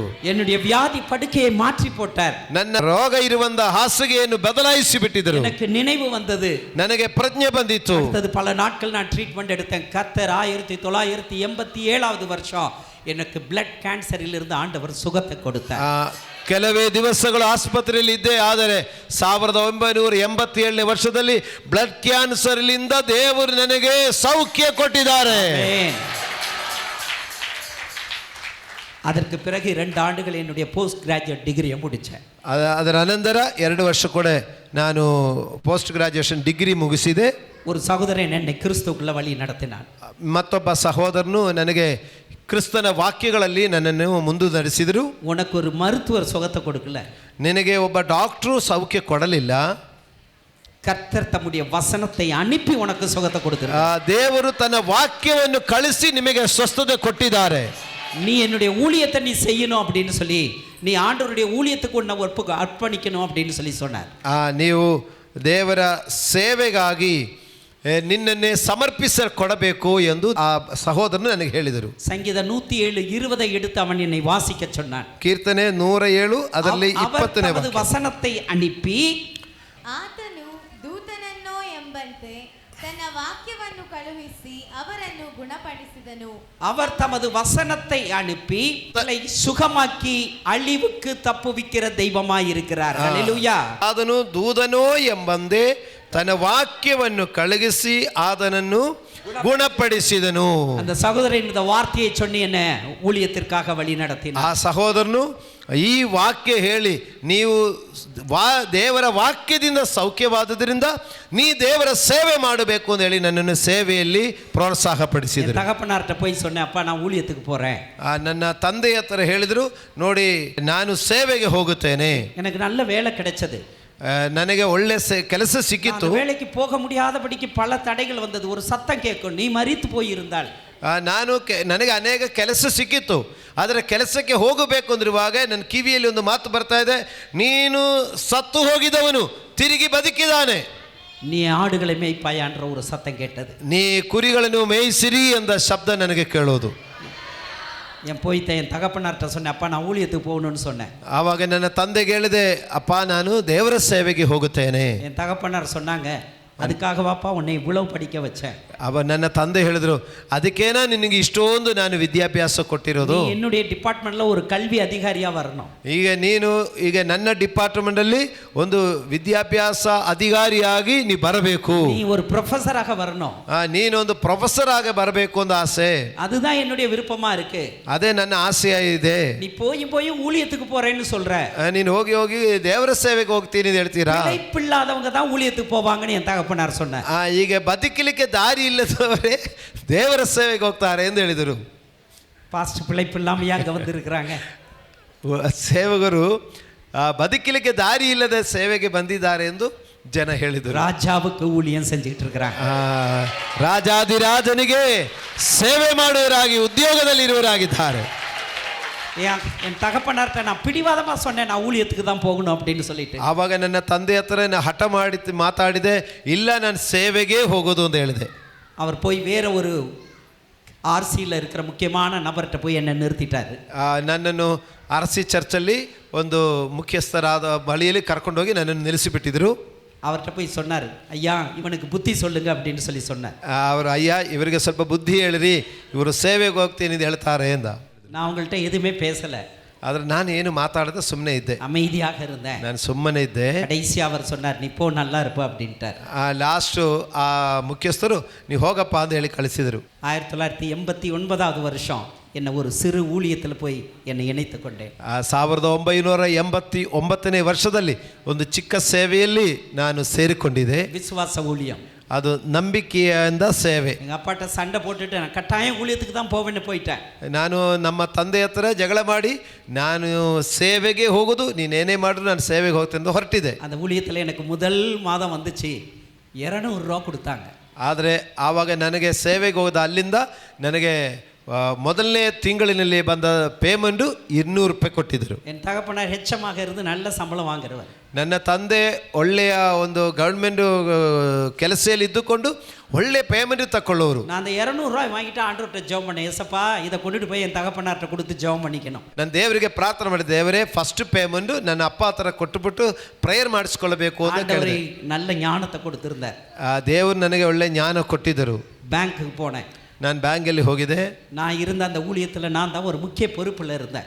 ನಾನು ಆವಾಗಲೂ ಆ ಸೇವೆಯಲ್ಲಿ ಒಂದು ಮುಖ್ಯವಾದ ಒಂದು ಜವಾಬ್ದಾರಿಯಲ್ಲಿದ್ದೆ. 200 ரூபாய் 2 100 ரூபாய் தாளை கொடுத்துட்டு இந்த 2 ரூபாய் உள்ள சிகப்பு கலரில் உள்ள அந்த செலவுத்தாள் நல்ல கரன்சி நோட்டா 2 ரூபா நோட்டா ஒரு கட்டு வாங்கினேன். அதை வாங்கி நீங்கள் தசபாகம் வச்சு கொடுப்பீங்களே கவர், அது போல் ஒரு கவருக்குள்ளே வச்சு அதை ஒரு நல்ல பின் போட்டு என் தகப்பனார் இடத்துல போய், அப்பா எனக்கு முதல் மாதம் ஆண்டவர் கொடுத்ததுன்னு சொன்னேன். ನಾನು ಅದನ್ನು ಕವರ್ ಒಳಗಡೆ ಹಾಕಿ ಚೆನ್ನಾಗಿ ಈಗ ಕವರಲ್ಲಿ ಸ್ಟಾಪ್ಲರ್ ಹೊಡೆದು ಆ ಕವರ್ ಸಹಿತವಾಗಿ ನಮ್ಮ ಅಪ್ಪ ಕೈಲಿ ಕೊಟ್ಟು, ಅಪ್ಪ ನನಗೆ ಫಸ್ಟ್ ತಿಂಗಳು ಬಂದಿರುವಂಥ ಪೇಮೆಂಟು ಪ್ರೇಯರ್ ಮಾಡಿರಿ ಎಂದು ಹೇಳಿದರು. என் தகப்பனார் என்னை முழங்கால் படிக்கிட்ட சொன்னார். ನನ್ನ ತಂದೆ ನನಗೆ ಮಂಡಿ ಉರ್ಲಿಕ್ಕೆ ಹೇಳಿದೆ. இந்த கவர் அப்படியே பிடிச்சு பார்த்தார். ನಾನು ಕೊಟ್ಟ ಕವರು ಹಿಡಿದು ನೋಡಿದೆ. ஊழியத்துக்கு போனால் இவ்வளோ கிடைக்குமாப்பா அப்படின்னு கேட்டார். ಸೇವೆಗೆ ಹೋದರೆ ಇಷ್ಟೆಲ್ಲ ಸಿಕ್ಕುತ್ತಪ್ಪ ಅಂತ ಕೇಳಿದರು. என் தகப்பனார்ட்ட சொன்னேன்ப்பா இதை விட அதிகமாக ஆண்டவர் தரக்கூடியவர். ನಮ್ಮ ತಂದೆಗೆ ಹೇಳಿದೆ, ಇಷ್ಟೇನು ಅಲ್ಲ, ಇನ್ನೂ ಇದಕ್ಕಿಂತ ಎಷ್ಟೋ ಕೊಡ್ಲಿಕ್ಕಿದೆ ಅಂತ ಹೇಳಿದರು. இந்த மாதம் இவ்வளவு கொடுத்துருக்கிறார், இதை வாங்கிட்டு என்னை ஆசீர்வதிங்க. ಈ ತಿಂಗಳಲ್ಲೇ ನನಗೆ ಇಷ್ಟು ಕೊಟ್ಟಿದೆ, ಅದರಿಂದ ಇದನ್ನು ತಕ್ಕೊಂಡು ನೀವು ನನ್ನನ್ನು ಆಶೀರ್ವದಿಸಿರಿ ಅಂತ ಹೇಳಿದರು. என்னை நல்லா ஆசீர்வதிச்சு ஜெபம் பண்ணார். ಆವಾಗ ನನ್ನ ಅಪ್ಪ ನನ್ನನ್ನು ತುಂಬ ಆಶೀರ್ವದಿಸಿ ಪ್ರಾರ್ಥನೆ ಮಾಡಿದರು. அப்படியே நான் எழும்பின பிறகு ನಾನು ಮಂಡಿ ಉರಿ ಎದ್ದ ಮೇಲೆ பின்ன எடுத்துட்டு அப்படியே அந்த கவரில் இருக்கிற அந்த பணத்தை அப்படி வெளியில் எடுத்தார். ನಾನು ಅನಂತರ ಪಿನ್ನು ತೆಗೆದು ಆ ಕವರಲ್ಲಿರುವಂಥ ದುಡ್ಡು ತೆಗೆದಿದೆ. அதற்கு முன்னாடி அவர் சொன்ன வார்த்தை, ஊழியத்துக்கு போனால் இவ்வளோ தருவாரா ஏசப்பான்னு கேட்டார். ಸೇವೆಗೆ ಹೋದ್ರೆ ಇಷ್ಟೆಲ್ಲ ಏಸಪ್ಪ ಕೊಡ್ತಾರಾ ಅಂತ ಅವರು ಕೇಳಿದ್ರಲ್ಲ. கவரை திறந்து வெளியில் வரும் பொழுது, இதுக்கு தான் அந்த ஊழியத்துக்கு போனியா அப்படின்னு. ಆ ಕವರು ತೆಗೆದು ಅದು ನೋಡಿದ ಮೇಲೆ ಉಗಿದು ಬಿಟ್ಟು, ಇದಕ್ಕೇನಾ ನೀ ಸೇವೆಗೆ ಹೋಗೋದು ಅಂತ ಹೇಳಿಬಿಟ್ರು. ஆனால் நான் கவலைப்படலை. ಆದರೆ ನಾನು ಅವತ್ತು ದುಃಖ ಪಡಲಿಲ್ಲ. பைபிளில் ஒருத்தன் ஏமாத்தி தகப்பனுடைய ஆசீர்வாதத்தை வாங்கினால, அந்த ಬೈಬಲಲ್ಲಿ ಅಪ್ಪನನ್ನು ಏಮಾರಿಸಿ ಒಬ್ಬರ ಆಶೀರ್ವಾದ ತಕೊಂಡಲ್ಲ, ಅದೇ ಥರ ನಾನು அதே போல நானும் ஆசீர்வாதத்தை வாங்கிட்டேன். ಅದೇ ಥರ ನಾನು ಅಪ್ಪನ ಕಡೆಯಿಂದ ಆಶೀರ್ವಾದ ತಕೊಂಡಿದೆ. இந்த நாள் வரையில் அந்த ஆசீர்வாதத்தின்படி ஆண்டவர் என்னை நடத்துகிறார். ಇಂದ ನಾಳುವರೆಗೂ ಅದೇ ಆಶೀರ್ವಾದದಲ್ಲೇ ದೇವರು ನನ್ನ ನಡೆಸ್ತಾ ಇದ್ದಾರೆ. என் வீட்டை விட்டு நான் பிரிந்து திருச்சி பட்டணத்திலிருந்து சேலம் என்ற ஒரு பட்டணத்திற்கு வந்த 35 ஆண்டுகளாக ஆண்டவர் ಅದ್ಭುತமாக நடத்தி வருகிறார். ಆವತ್ತು ನಾನು ತಿರುಚಿ ಎಂಬ ನನ್ನ ಸ್ವಂತ ಪಟ್ಟಣ ಬಿಟ್ಟು ಸೇಲಂ ಎಂಬ ಇನ್ನೊಂದು ಡಿಸ್ಟಿಕ್ನಲ್ಲಿ ಬಂದು ಈಗ 35 ವರ್ಷವಾಗೆ ನಾನು ಸೇಲಂದಲ್ಲಿ ಇದ್ದುಕೊಂಡು ದೇವರ ಸೇವೆ ಮಾಡ್ತಾ ಇದ್ದಾರೆ. ದೇವರು ಅತ್ಯದ್ಭುತವಾಗಿ ನನ್ನ ನಡೆಸಿಕೊಂಡು ಬರ್ತಾ ಇದ್ದಾರೆ. 1987 வருஷம் அந்த கொடிய மரண படுக்கையிலிருந்து என்னை தூக்கி நிறுத்தின தெய்வம். எத்தனையோ சரீர பலவீனங்கள் வந்திருக்கு, ஆனால் ஒரு சேதம் இல்லாமல் இந்த நாளும் என்னை பாதுகாத்து வருகிறார். 1987ನಲ್ಲಿ ಮರಣದ ಹಾಸಿಗೆಯಲ್ಲಿ ಈ ಭೂಮಿಯಿಂದ ಬಿಟ್ಟು ಹೋಗಬೇಕಾಗಿರುವಂಥ ನನ್ನನ್ನು ಕರ್ತನು ಈ ದಿನ ತನಕ ಯಾವುದೇ ವಿಧವಾದ ಬಲಹೀನ ಇಲ್ಲದೆ ಈ ಆರೋಗ್ಯವಾಗಿ ನೆಲೆಗೊಳಿಸಿಕೊಂಡಿದ್ದಕ್ಕಾಗಿ ದೇವರಿಗೆ ಸ್ತೋತ್ರವಾಗಲಿ. உங்கள் அநேகருக்கு முன்பதாக நான் ஒரு சாட்சி அளிக்கிறேன். நீங்களும் சரீர பலவீனப்படுகின்ற பொழுது சோர்ந்து போகாதீங்க, கடவுளை உறுதியாக பற்றி கொள்ளுங்க. ಈಗ ನಿಮ್ಮ ಎಲ್ಲರಿಗಿಂತ ಮುಂಚಿತವಾಗಿ ನಾನು ಮರಣದ ಹಾಸಿಗೆಯಲ್ಲಿ ಹೋಗಿ ನನ್ನನ್ನು ದೇವರು ಇಷ್ಟು ಬಲವಾಗಿ ನಿಲ್ಲಿಸಿದರೆ ನಿಮ್ಮಲ್ಲಿ ಕೂಡ ಯಾರಾದರೂ ಶರೀರದ ಬಲಹೀನತೆಯುಳ್ಳವರು ಇದ್ದರೆ ನೀವು ಧೈರ್ಯವಾಗಿರಿ, ನಿಮ್ಮನ್ನು ಬಲಪಡಿಸಿ ದೇವರು ನಡೆಸಿಕೊಳ್ಳುವನಾಗಿರುತ್ತಾರೆ. வேதத்தில் ஒரு வசனம் உண்டு, கர்த்தரை தேடுகிறவர்களுக்கோ ஒரு நன்மையும் குறைவுபடாது. ಆ ದೇವರ ವಾಕ್ಯದಲ್ಲಿದೆ, ದೇವರನ್ನು ಹುಡುಕುವವರಿಗೆ ಯಾವ ಕೊರತೆಯೂ ಇಲ್ಲ. அந்த ஆண்டவரை உறுதியாக நம்ம பற்றி கொண்டு முன்னேறி செல்வோம். ನಮ್ಮ ಕರೆದಿರುವಂಥ ದೇವರನ್ನು ನಾವು ಬಲವಾಗಿ ಹಿಡಿದುಕೊಂಡು ನಾವು ಮುಂದೆ ಸಾಗುವರಾಗಿರೋಣ. நல்ல திருமண வாழ்க்கை கொடுத்தா 2 பிள்ளைகள் இருக்கிறாங்க. என்னுடைய மகன் என்ஜினியரிங் முடித்துட்டு சென்னையில் ஒரு அமெரிக்கன் கம்பெனியில் நல்ல ஒரு வேலையில் பணியாற்றி கொண்டு கடந்த 2 ஆண்டுகளாக பணியாற்றி கொண்டு இருக்கிறார். ನಾನು ಮದುವೆ ಆಗಿ ದೇವರು 2 ಮಕ್ಕಳನ್ನು ಕೊಟ್ಟು ಅದರಲ್ಲಿ ದೊಡ್ಡ ಮಗನು ಎಂಜಿನಿಯರಿಂಗ್ ಮುಗಿಸಿ ಚೆನ್ನೈಯಲ್ಲಿ ಒಂದು ಅಮೇರಿಕನ್ ಕಂಪನಿಯಲ್ಲಿ ಕೆಲಸದಲ್ಲಿದ್ದಾರೆ. என்னுடைய மகள் பிலிப்பைன்ஸ் தேசத்தில் மருத்துவம் முடித்து விட்டால் இப்பொழுது பயிற்சி மருத்துவராக ஓராண்டு அங்கு பணியாற்றி கொண்டு இருக்கிறார். ಈಗ ಫಿಲಿಪೈನ್ಸ್ ಎಂದ ದೇಶದಲ್ಲಿ ನನ್ನ ಮಗಳು ಡಾಕ್ಟರ್ ಆಗಿ ಓದಿ ಈಗ ಡಾಕ್ಟರ್ಗಳಿಗೆ ಓದಿಸುವಂಥ ಅಥವಾ ಅವರಿಗೆ ಕ್ಲಾಸು ಮಾಡುವಂಥ ಕೆಲಸದಲ್ಲಿದ್ದಾರೆ. கர்த்தருடைய வார்த்தைக்கு நேராக நம்ம கடந்து செல்லலாம். ಮತ್ತು ದೇವರ ವಾಕ್ಯಕ್ಕೆ ನಾವು ಮುಂದೆ ಹೋಗೋಣ. தீர்க்கதரிசியின் புஸ்தகம், ಯೆಶಾಯ ದೀರ್ಘದರ್ಶಿಯ ಪುಸ್ತಕ 40ஆம் அதிகாரம் 40ನೇ ಅಧ್ಯಾಯ 29வது வசனத்தை யாராவது வாசிக்கும்படி கேட்கிறேன். ಯೆಶಾಯ 40ஆம் அதிகாரம் 29வது வசனம். 40ನೇ ಅಧ್ಯಾಯ 29ನೇ ವಾಕ್ಯ. ತೋತವನಿಗೆ ತ್ರಾಣವನ್ನು ಅನುಗ್ರಹಿಸಿ ನಿರ್ಬಲನಿಗೆ ಬಹುಬಲವನ್ನು ದಯಪಾಲಿಸುತ್ತಾನೆ. ஹல்லேலூயா. தலைகளை தாழ்த்தி நாம் ஜெபிப்போம். இந்த நாளுக்காக நாங்கள் நமக்கு நன்றி செலுத்துகிறோம். ஆண்டவரே, வந்திருக்கிற மக்களுக்காக நன்றி செலுத்துகிறோம். இது உம்முடைய வார்த்தை ஆண்டவரே. இந்த வார்த்தையின் மூலமாக நீர் இடைப்படுகிறீர், நீர் பேசும் ஆண்டவரே. நாங்கள் ஒவ்வொருவரும் பலனடைய நீர் உதவி செய்யும், ஆசீர்வதித்தரலாம். இயேசுவின் நாமத்தில் ஜெபிக்கிறேன் பிதாவே, ஆமென். இந்த நாளின் செய்தியினுடைய தலைப்பு, நம்முடைய முயற்சிகள் தோற்று போகிற ஒரு அனுபவம் ஏற்படுகிற பொழுது நாம் என்ன செய்ய வேண்டும். ಇವತ್ತಿನ ಸಂದೇಶದ ಮುಖ್ಯ ವಿಷಯವೇನೆಂದರೆ, ಸೋತು ಹೋಗುವಂಥ ಸಮಯಗಳಲ್ಲಿ ನಾವು ಮೇಲೆ ಬರಲಿಕ್ಕಾಗಿ ಏನು ಮಾಡಬೇಕಾಗಿದೆ. ஒரு சிலர் எத்தனையோ பலவிதமான முயற்சிகளை தேடுவாங்க. ನಾವು ಮೇಲೆ ಬರಲಿಕ್ಕೆ ಹಲವಾರು ಮಾರ್ಗಗಳು ಹುಡುಕಬಹುದು. ஆனால் நம்முடைய ஆண்டவருடைய வார்த்தை நமக்கு என்ன சொல்லி இருக்கிறது அப்படின்னு சொல்லி எளிதான வார்த்தைகளை கொண்டு உங்களிடத்தில் ಕರ್ತುடைய ವಾರ್ತೆயை ನಾನು ಕೊಡಕ ವಿರುಂಬುகிறேன். ಆದರೆ ದೇವರು ತನ್ನ ವಾಕ್ಯದ ಮೂಲಕ ನಮಗೆ ಯಾವ ಮಾರ್ಗ ಕೊಟ್ಟಿದ್ದಾರೆ ಎಂಬುದನ್ನು ನಾನು ಒಂದು ಕೆಲವೇ ವಾಕ್ಯಗಳೊಂದಿಗೆ ನಿಮ್ಮೊಂದಿಗೆ ಹೇಳಲಿಕ್ಕೆ ಇಷ್ಟಪಡ್ತೇನೆ. ஒரு வாலிபன் அடிக்கடி வாழ்க்கையில ரொம்ப சோர்ந்து போனானா. ಒಂದು ಯೌವನಸ್ಥನು ಪದೇ ಪದೇ ಬಾಳಲ್ಲಿ ಬಿದ್ದೋದರು. திடீர்னு சரீர பலவீனப்படுவானா. ಬೇಗನೆ ಶರೀರ ಸುಸ್ತಾಗಿ ಹೋಗೋದು. எந்த வேலைக்கு போனாலும் நிரந்தரமா வேலையில இருக்க முடியாது. ಯಾವ ಕೆಲಸಕ್ಕೆ ಹೋದರೂ ಅದೇ ಕೆಲಸದಲ್ಲಿ ಸ್ಥಿರವಾಗಿ ನಿಲ್ಲಲಿಕ್ಕೆ ಸಾಧ್ಯ ಆಗ್ತಾ ಇಲ್ಲ. அவனுடைய வாழ்க்கையில ரொம்ப பிரச்சனை ஏற்பட்டுக்கிட்டே இருந்துச்சு. ಯಾವುದೇ ಮಾಡಿದರೂ ಅವರ ಕೆಲಸದಲ್ಲಿ ಯಾವುದಾದರೂ ತೊಂದರೆಗಳು ಬರ್ತಾ ಇರೋದು. அவன் அப்படியே இருக்கும் பொழுது ஒரு பெரியவரை போய், இந்த முதியவர்கள், இந்த ஞானின்னு சொல்லுவாங்களா, அது மாதிரி முதியவரை போய் பார்த்து சொல்லியிருக்கிறான், ஐயா என்னுடைய வாழ்க்கையில் ரொம்ப பிரச்சனை வந்துக்கிட்டே இருக்கு. ಆವಾಗ ಅವರು ಸ್ವಲ್ಪ ದೊಡ್ಡವರೊಂದಿರುವವರನ್ನು ವಯಸ್ಸಾದವರ ಹತ್ರ ಹೋಗಿ ಕೇಳೋದು, ನೋಡಿ ನನ್ನ ಜೀವನದಲ್ಲಿ ಯಾವಾಗಲೂ ಏನೇದರೂ ಒಂದು ಸಮಸ್ಯೆಗಳಾಗ್ತಾ ಇದೆ, ನಾನು ಮುಂದುವರಲಿಕ್ಕೆ ಏನು ಮಾಡಬೇಕು? எதெடுத்தாலும் எனக்கு எல்லாத்துலேயும் ஃபெயிலியர் தான், ஒன்றுமே எனக்கு சக்ஸஸ் ஆக மாட்டேங்குது. ನಾನು ಏನೇ ಮಾಡಿದ್ರು ಎಲ್ಲದರಲ್ಲಿ ಸೋಲು ಬರ್ತಾ ಇದೆ, ಅದನ್ನು ಸಕ್ಸಸ್ ಆಗುತ್ತಾ ಇಲ್ಲ, ನಾನೇನು ಮಾಡಲಿ? வேலைக்கு போனாலும் அந்த வேலையில் நான் நிலைச்சு நிற்க முடியல. ಯಾವುದೇ ಕೆಲಸಕ್ಕೆ ಹೋದರೂ ಆ ಕೆಲಸದಲ್ಲಿ ನಾನು ಸ್ಥಿರವಾಗಿ ನಿಲ್ಲಲಿಕ್ಕೆ ಆಗ್ತಾ ಇಲ್ಲ. ನಿರಂತರமான எனக்கு என்னுடைய வாழ்க்கையில சந்தோஷன்றதே கிடையாது. ನನ್ನ ಬಾಳಲ್ಲಿ ಸಂತೋಷವಾಗಿ ಯಾವಾಗಲೂ ಇರಲಿಕ್ಕೆ ಸಾಧ್ಯನೇ ಆಗ್ತಾ ಇಲ್ಲ. எனக்கு ஏதாவது ஆலோசனை சொல்லுங்கன்னு போய் கேட்டானா. ನನಗೆ ಯಾವುದಾದ್ರೂ ಒಂದು ಆಲೋಚನೆ ಹೇಳಿಕೊಡಿ ಎಂದು ಕೇಳಿದರು. அந்த முதியவர் சொன்னார் அவனிடத்துல. ಆವಾಗ ಆ ದೊಡ್ಡವರು ಒಂದು ಮಾತು ಹೇಳಿದರು. அவனை பார்த்து ஒரு சில வார்த்தைகளை சொல்லிட்டு சொன்னாரா, ಕೆಲ ವಿಷಯಗಳು ಹೇಳಿಕೊಂಡು ಒಂದು ಮಾತು ಹೇಳಿದರು. நீ வாழ்க்கையில முறமா இருக்க விரும்புறியா சல்லடையா இருக்க விரும்புறியான்னு கேட்டாராம்.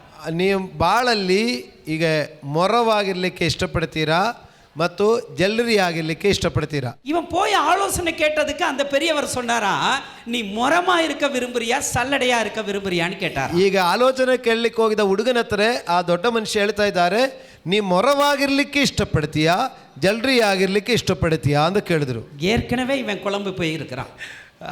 ಈಗಾಗಲೇ ಅವನು ಏನು ಯೋಚನೆ ಮಾಡಬೇಕದು ಗೊತ್ತಿಲ್ಲದೆ ಹೋಗಿ ಕೇಳಿದ್ದಾರೆ. இந்த பெரியவர்கிட்ட போய் ஆலோசனை கேட்டா இந்த மனுஷன் முறம்ன்றாரு சல்லடன்றாருன்னு இவன் அதிகமா குழம்பி போயிட்டான். ಈಗ ಯಾವುದೋ ಒಂದು ಸಮಸ್ಯೆಗೆ ಪರಿಹಾರ ಕೇಳಿ ಹೋದರೆ ಇನ್ನೂ ದೊಡ್ಡ ಸಮಸ್ಯೆಗೆ ಸಿಕ್ಕಾಕೊಂಡಿದ್ದ ಥರ ಕೇಳ್ತಾರೆ. ಮೊರ ಅಂತ ಹೇಳ್ತಾ ಇದ್ದಾರೆ, ಜಲ್ರಿಯಿಂದ ಹೇಳ್ತಾರೆ, ಇದೇನಪ್ಪ ಅಂದ. ಅವರ அப்படியே ಮುறைக்க ಅವன் பார்த்தானா. ಆವಾಗ ಅವರ ಮುಖವನ್ನು ದೃಷ್ಟಿಸಿ ನೋಡಿದರು. நானே ரொம்ப சோர்ந்து போய் உங்கள்கிட்ட நான் வந்திருக்கிறேன். ನಾನೇ ತುಂಬ ಸುಸ್ತಾಗಿ ಮನಸ್ಸಿನಲ್ಲಿ ದುಃಖಪಟ್ಟು ನಿಮ್ಮ ಹತ್ರ ಬಂದಿದ್ದೇನೆ. எனக்கு ஒரு ஆறுதல் வார்த்தையை நீங்க சொல்றதுக்கு விட்டுட்டு முறமா இருக்க விரும்புறியா சல்லடையா இருக்க விரும்புறியான்னு கேட்குறீங்களே. ನನಗೆ ಯಾವುದೋ ಒಂದು ಸಮಾಧಾನ ಹೇಳಲಿಕ್ಕೆ ನಿಮ್ಮ ಹತ್ರ ಬಂದರೆ ನೀವು ಮೊರವಾಗಲಿಕ್ಕೆ ಇಷ್ಟಪಡ್ತೀಯಾ ಜಲ್ರಿ ಆಗಲಿಕ್ಕೆ ಇಷ್ಟಪಡ್ತೀಯಾ ಅಂತ ಕೇಳ್ತೀರಲ್ಲ. உடனே அந்த பெரியவர் மீண்டுமா சொன்னாராம், நான் மீண்டும் அதே வார்த்தையை கேட்குறேன், நீ முறமா இருக்க விரும்புறியா சல்லடையா இருக்க விரும்புறியா? ನಾನು ಮತ್ತು ನಿನಗೆ ಅದೇ ಕೇಳ್ತಾ ಇರೋದು, ನೀ ಮೊರವಾಗಲಿಕ್ಕೆ ಇಷ್ಟಪಡ್ತೀಯಾ ಜಲ್ರಿ ಆಗಲಿಕ್ಕೆ ಇಷ್ಟಪಡ್ತೀಯ, ನಾನು ಅದೇ ಕೇಳ್ತೇನೆ ಅಂತ ಹೇಳಿದ್ರು. இவனுக்கு ஒன்றுமே புரியல. ಆವಾಗ ಅವನಿಗೆ ಏನು ಅರ್ಥ ಆಗಲಿಲ್ಲ. அப்படியே அமைதியா இருந்தானா. ಅವನು ಸ್ವಲ್ಪ ಹೊತ್ತು ಸುಮ್ಮನೆ ಕೂತಿದ್ದರು. உடனே அந்த சகோதரன் சொன்னானா, ಆ ಯವನಸ ಹೇಳಿದರು, நான் முறமா இருக்க விரும்புகிறேன் அப்படின்னா. ನಾನು ಮೊರವಾಗಲಿಕ್ಕೆ ಇಷ್ಟಪಡ್ತೇನೆ ಎಂದು ಹೇಳಿದರು. இந்த முறம் என்ன செய்யும்? ಮೊರ ಏನು ಮಾಡೋದು?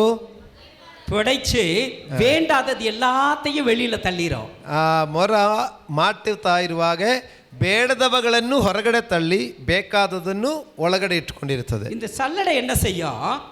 ಜಲ್ರಿ ಏನು ಮಾಡೋದು? நல்லது எல்லாத்தையும் வெளியில தள்ளிட்டு ಒಳ್ಳೆದೆಲ್ಲ ಕೆಳಗಡೆ ಜಲ್ರಿಯಲ್ಲಿ ಕೆಳಗಡೆ ಬೀಳಿಸಿ ಕೆಟ್ಟದ ತನ್ನಿಡத்துல வைத்துக்கொள்ளும். ಕೆಟ್ಟದೆಲ್ಲ ಧೂಳು ಇದೆಲ್ಲ ಜಲ್ರಿಯಲ್ಲಿ ಉಳಿಯಿರುತ್ತದೆ. உடனே அந்த பணிதன் சொன்னாரா, உன் இருதயத்தில் இருக்கிற கெட்ட சிந்தனைகள் எல்லாத்தையும் நீ வெளியில தள்ளிட்டு நல்லதை உன் இருதயத்தில் சேர்த்து வச்சீன்னா உன் வாழ்க்கையில் துக்கங்கள் இல்லை சோர்வுகள் இல்லை அப்படின்னாரா. ಆವಾಗ ಆ ದೊಡ್ಡ ಮನುಷ್ಯನು ಹೇಳಿದೆ, ಹಾಗಾದರೆ ನಿನ್ನ ಹೃದಯದಲ್ಲಿ ಇರುವಂಥ ಆ ಕೆಟ್ಟದೆಲ್ಲ ನೀವು ಮೊರದಲ್ಲಿ ಮಾಡುವ ಥರ ಎಲ್ಲ ಹೊರಗಡೆ ತಳ್ಳಿಬಿಟ್ಟು ಒಳ್ಳೆಯದನ್ನು ಮಾತ್ರ ಹೃದಯದಲ್ಲಿ ಇಟ್ಟುಕೊಂಡಿದ್ದರೆ ನೀನು ಮಾಡುವ ಕೆಲಸ ಎಲ್ಲ ಸಕ್ಸಸ್ ಆಗುತ್ತೆ ಎಂದು ಹೇಳಿದರು. அவன் அந்த வார்த்தையை உறுதியாக பிடிச்சுக்கிட்டான். ಆ ಮಾತು ಅವನು ಗಟ್ಟಿಯಾಗಿ ಹಿಡ್ಕೊಂಡರು. ஒருவேளை அந்த மனிதன் ஆண்டவரை பற்றி சொல்லுவதற்கான தகுதியுள்ள ஒரு மனிதனாக இல்லாமல் இருந்திருக்கலாம். ಒಂದು ವೇಳೆ ಆ ಮನುಷ್ಯನು ಆ ದೊಡ್ಡ ಮನುಷ್ಯ ದೇವರ ಬಗ್ಗೆ ಹೇಳಿಕೊಳ್ಳಲಿಕ್ಕೆ ಅವರಿಗೆ ಅಷ್ಟು ಗೊತ್ತಿರಲಿಲ್ಲ. அவர் சொன்ன வார்த்தை அந்த வாலிபனை அப்படியே மாற்றியதாக அமைந்தது. ಆದರೆ ಅವರು ಹೇಳಿದ ಆ ಮಾತು ಆ ಯೌವನಸ್ಥನು ತುಂಬಾ ಬದಲಾಯಿಸಿ ಬಿಟ್ಟಿದ್ರು. அன்னைக்கு வார்த்தை ஆண்டவருடைய வார்த்தை சொல்லுகிறது பாருங்க, சோர்ந்து போகிறவனுக்கு அவர் பலன் கொடுக்கிற தெய்வமாக இருக்கிறார். ಈಗ ನಾವು ಯೆಶಾಯ ಪ್ರವಾದಿಯಲ್ಲಿ ಓದಿದ ವಾಕ್ಯ ನೋಡಿ, ದೇವರು ಏನು ಮಾಡ್ತಾರೆ? ಸೋತವನಿಗೆ ತ್ರಾಣವನ್ನು ಅನುಗ್ರಹಿಸಿ அவர் பலன் கொடுப்பதோடு மாத்திரமல்ல நம்மை பெருக பண்ணுகிறவராக இருக்கிறார். ಅವರು ಸೋತವನಿಗೆ ತ್ರಾಣವನ್ನು ಕೊಡುವುದು ಮಾತ್ರವಲ್ಲ, ಅವರನ್ನು ಹೆಚ್ಚಿಸುವನು ಆಗಿರುತ್ತಾನೆ. இன்னைக்கு நம்ம எல்லாருமே தேவை நிறைந்த உலகத்துல நம்ம வாழ்ந்துகிட்டு இருக்கிறோம். ಈಗ ನಾವು ಈ ಲೋಕದಲ್ಲಿ ಇರುವಾಗ ನಮಗೆ ಒಂದೊಂದು ಅಗತ್ಯಗಳು ಇದ್ದೇ ಇರುತ್ತದೆ. இன்னைக்கு நாளைக்கு ஆராதனை இருக்கு வாங்கன்னு சொன்னா நம்ம வருவோமா? ನಾಳೆ ಸೋಮವಾರ ಆರಾಧನೆ ಇದೆ ಎಲ್ಲರೂ ಬನ್ರಿ ಅಂತ ಹೇಳಿದ್ರೆ ನೀವೆಲ್ಲರೂ ಬರ್ತೀರಾ? எல்லாரும் வர முடியாது. ಎಲ್ಲರೂ ಬರುವುದಿಲ್ಲ. எல்லாரும் வேலைக்கு போகணும். ನಾವು ಕೆಲಸಕ್ಕೆ ಹೋಗಬೇಕು. வேலைக்கு போகலன்னா அவன் வேலையை விட்டு துரத்திடுவான். ಕೆಲಸಕ್ಕೆ ಹೋಗಿಲ್ಲ ಅಂದ್ರೆ ಕೆಲಸದಿಂದ ತೆಗೆದುಹಾಕಿಬಿಡ್ತಾರೆ. இது ஓய்வு நாள், இன்னைக்கு ஞாயிற்றுக்கிழமை விடுமுறை, எல்லாரும் நம்ம வந்திருக்கிறோம். ಈಗ ಭಾನುವಾರ ನಮಗೆ ರಜೆ ಇರುವುದರಿಂದ ನಾವೆಲ್ಲರೂ ಬಂದಿದ್ದೀರಿ. தேவை நிறைந்த உலகத்துல நமக்கு பல தேவைகள் இருக்கிறது, அதற்காக தான் நம்ம வேலைக்கெல்லாம் போறோம். ನಾವು ಈ ಲೋಕದಲ್ಲಿ ಇರುವಾಗ ನಮಗೆ ಅನೇಕ ಅಗತ್ಯಗಳು ಇರುವುದರಿಂದ ಅದು ಸಂಧಿಸಲಿಕ್ಕೋಸ್ಕರ ನಾವು ಕೆಲಸಕ್ಕೆ ಹೋಗ್ತಾ ಇದ್ದೀರಿ. ஒரு சில வீடுகள்ல கணவன் மனைவி ரெண்டு பேருமே வேலை செய்வாங்க. ಒಂದು ಕೆಲ ಮನೆಗಳಲ್ಲಿ ಗಂಡ ಹೆಂಡತಿ ಇಬ್ರು ಕೆಲಸಕ್ಕೆ ಹೋಗೋರಿದ್ದಾರೆ. என்னதான் கஷ்டப்பட்டு உழைச்சோம் நம்முடைய எதிர்பார்ப்புகள் நிறைவேறல அப்படின்னு சொன்னா ஒரு மனுஷன் ಸೋರ್ದು போறான். ಹೀಗೆ ಇದು ಈ ರೀತಿಯಾಗಿ ಗಂಡ ಹೆಂಡತಿನೂ ಮತ್ತು ಬಹಳವಾಗಿ ಕಷ್ಟಪಟ್ಟಿದ್ದರೂ ಅವರ ಮನೆಯ ಅಗತ್ಯಗಳು ನೆರವೇರಿಸ್ತಾ ಇಲ್ಲ ಅಂದಿರುವಾಗ ಆ ಮನುಷ್ಯನು ಮನಸ್ಸು ಬಹಳ ದುಃಖಪಟ್ಟು ಹೋಗುತ್ತದೆ. பிள்ளைகள் படிச்சு முடிச்ச உடனே வேலை தேடுவாங்க, வேலை கிடைக்கலன்னா ಸೋರ್ದು போவாங்க. ಈಗ ಮಕ್ಕಳು ಓದಿ ಮುಗಿದ ಮೇಲೆ ಕೆಲಸ ಸಿಕ್ಕಿಲ್ಲ ಅಂದ್ರೆ ಆ ಮಕ್ಕಳಿಗೂ ಬಲಹೀನ ಆಗ್ತಾ ಇದೆ. திருமண வாழ்க்கையில் இருக்கிற பிள்ளைகளுக்கு திருமணம் ஆகலன்னா அவங்க ಸೋರ್ದು போயிருவாங்க.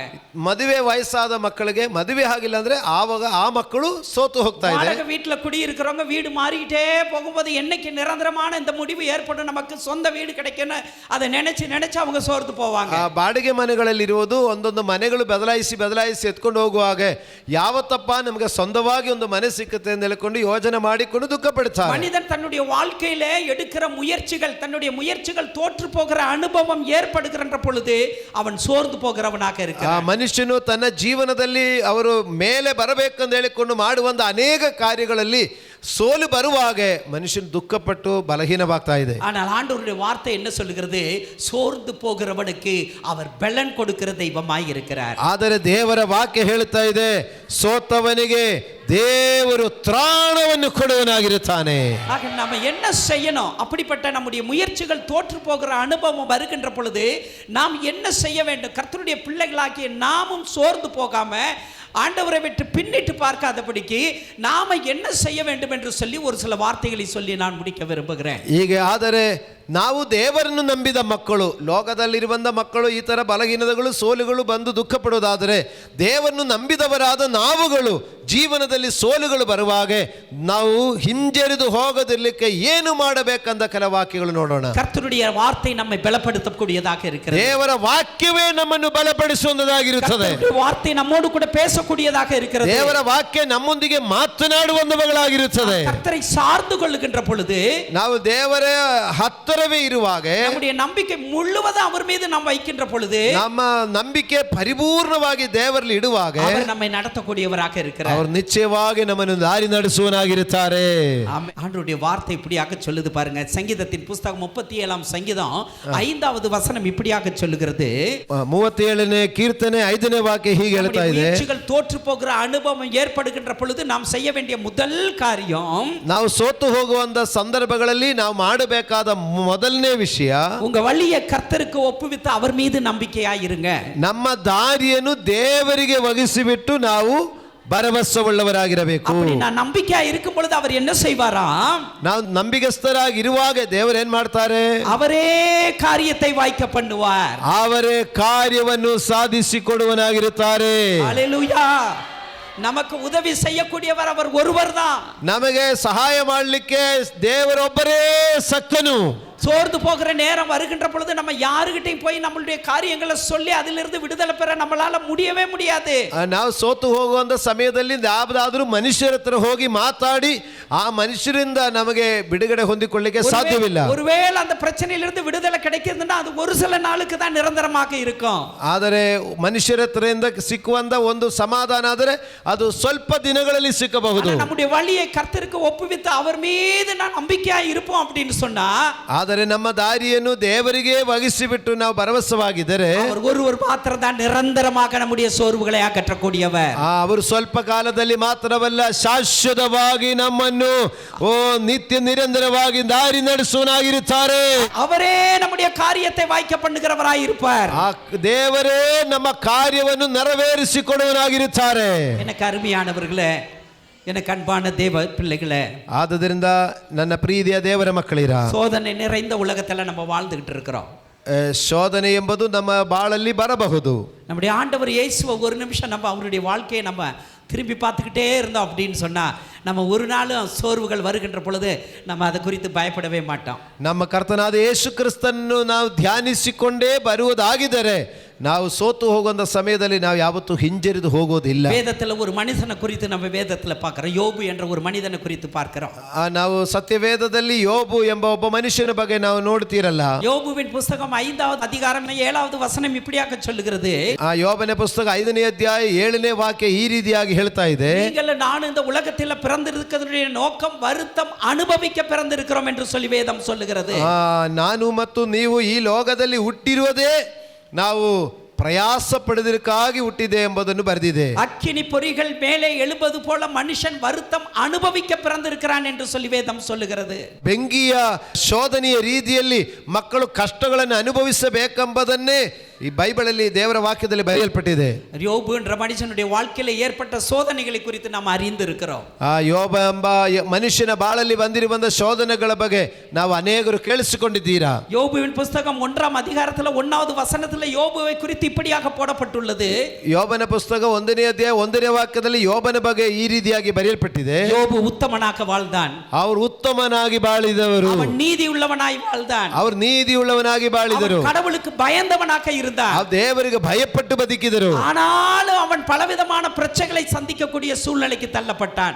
ಆದರೂ ಅನೇಕ ವಿಧವಾದ ಸಮಸ್ಯೆಗಳಲ್ಲಿ ಅವನು ಸಿಕ್ಕಾಕೊಂಡಿದ್ದಾನೆ. அவ்வளவு சோதனைகளுக்கு மத்தியிலும் அவன் கடவுளை மறுதலிக்கவே இல்லை.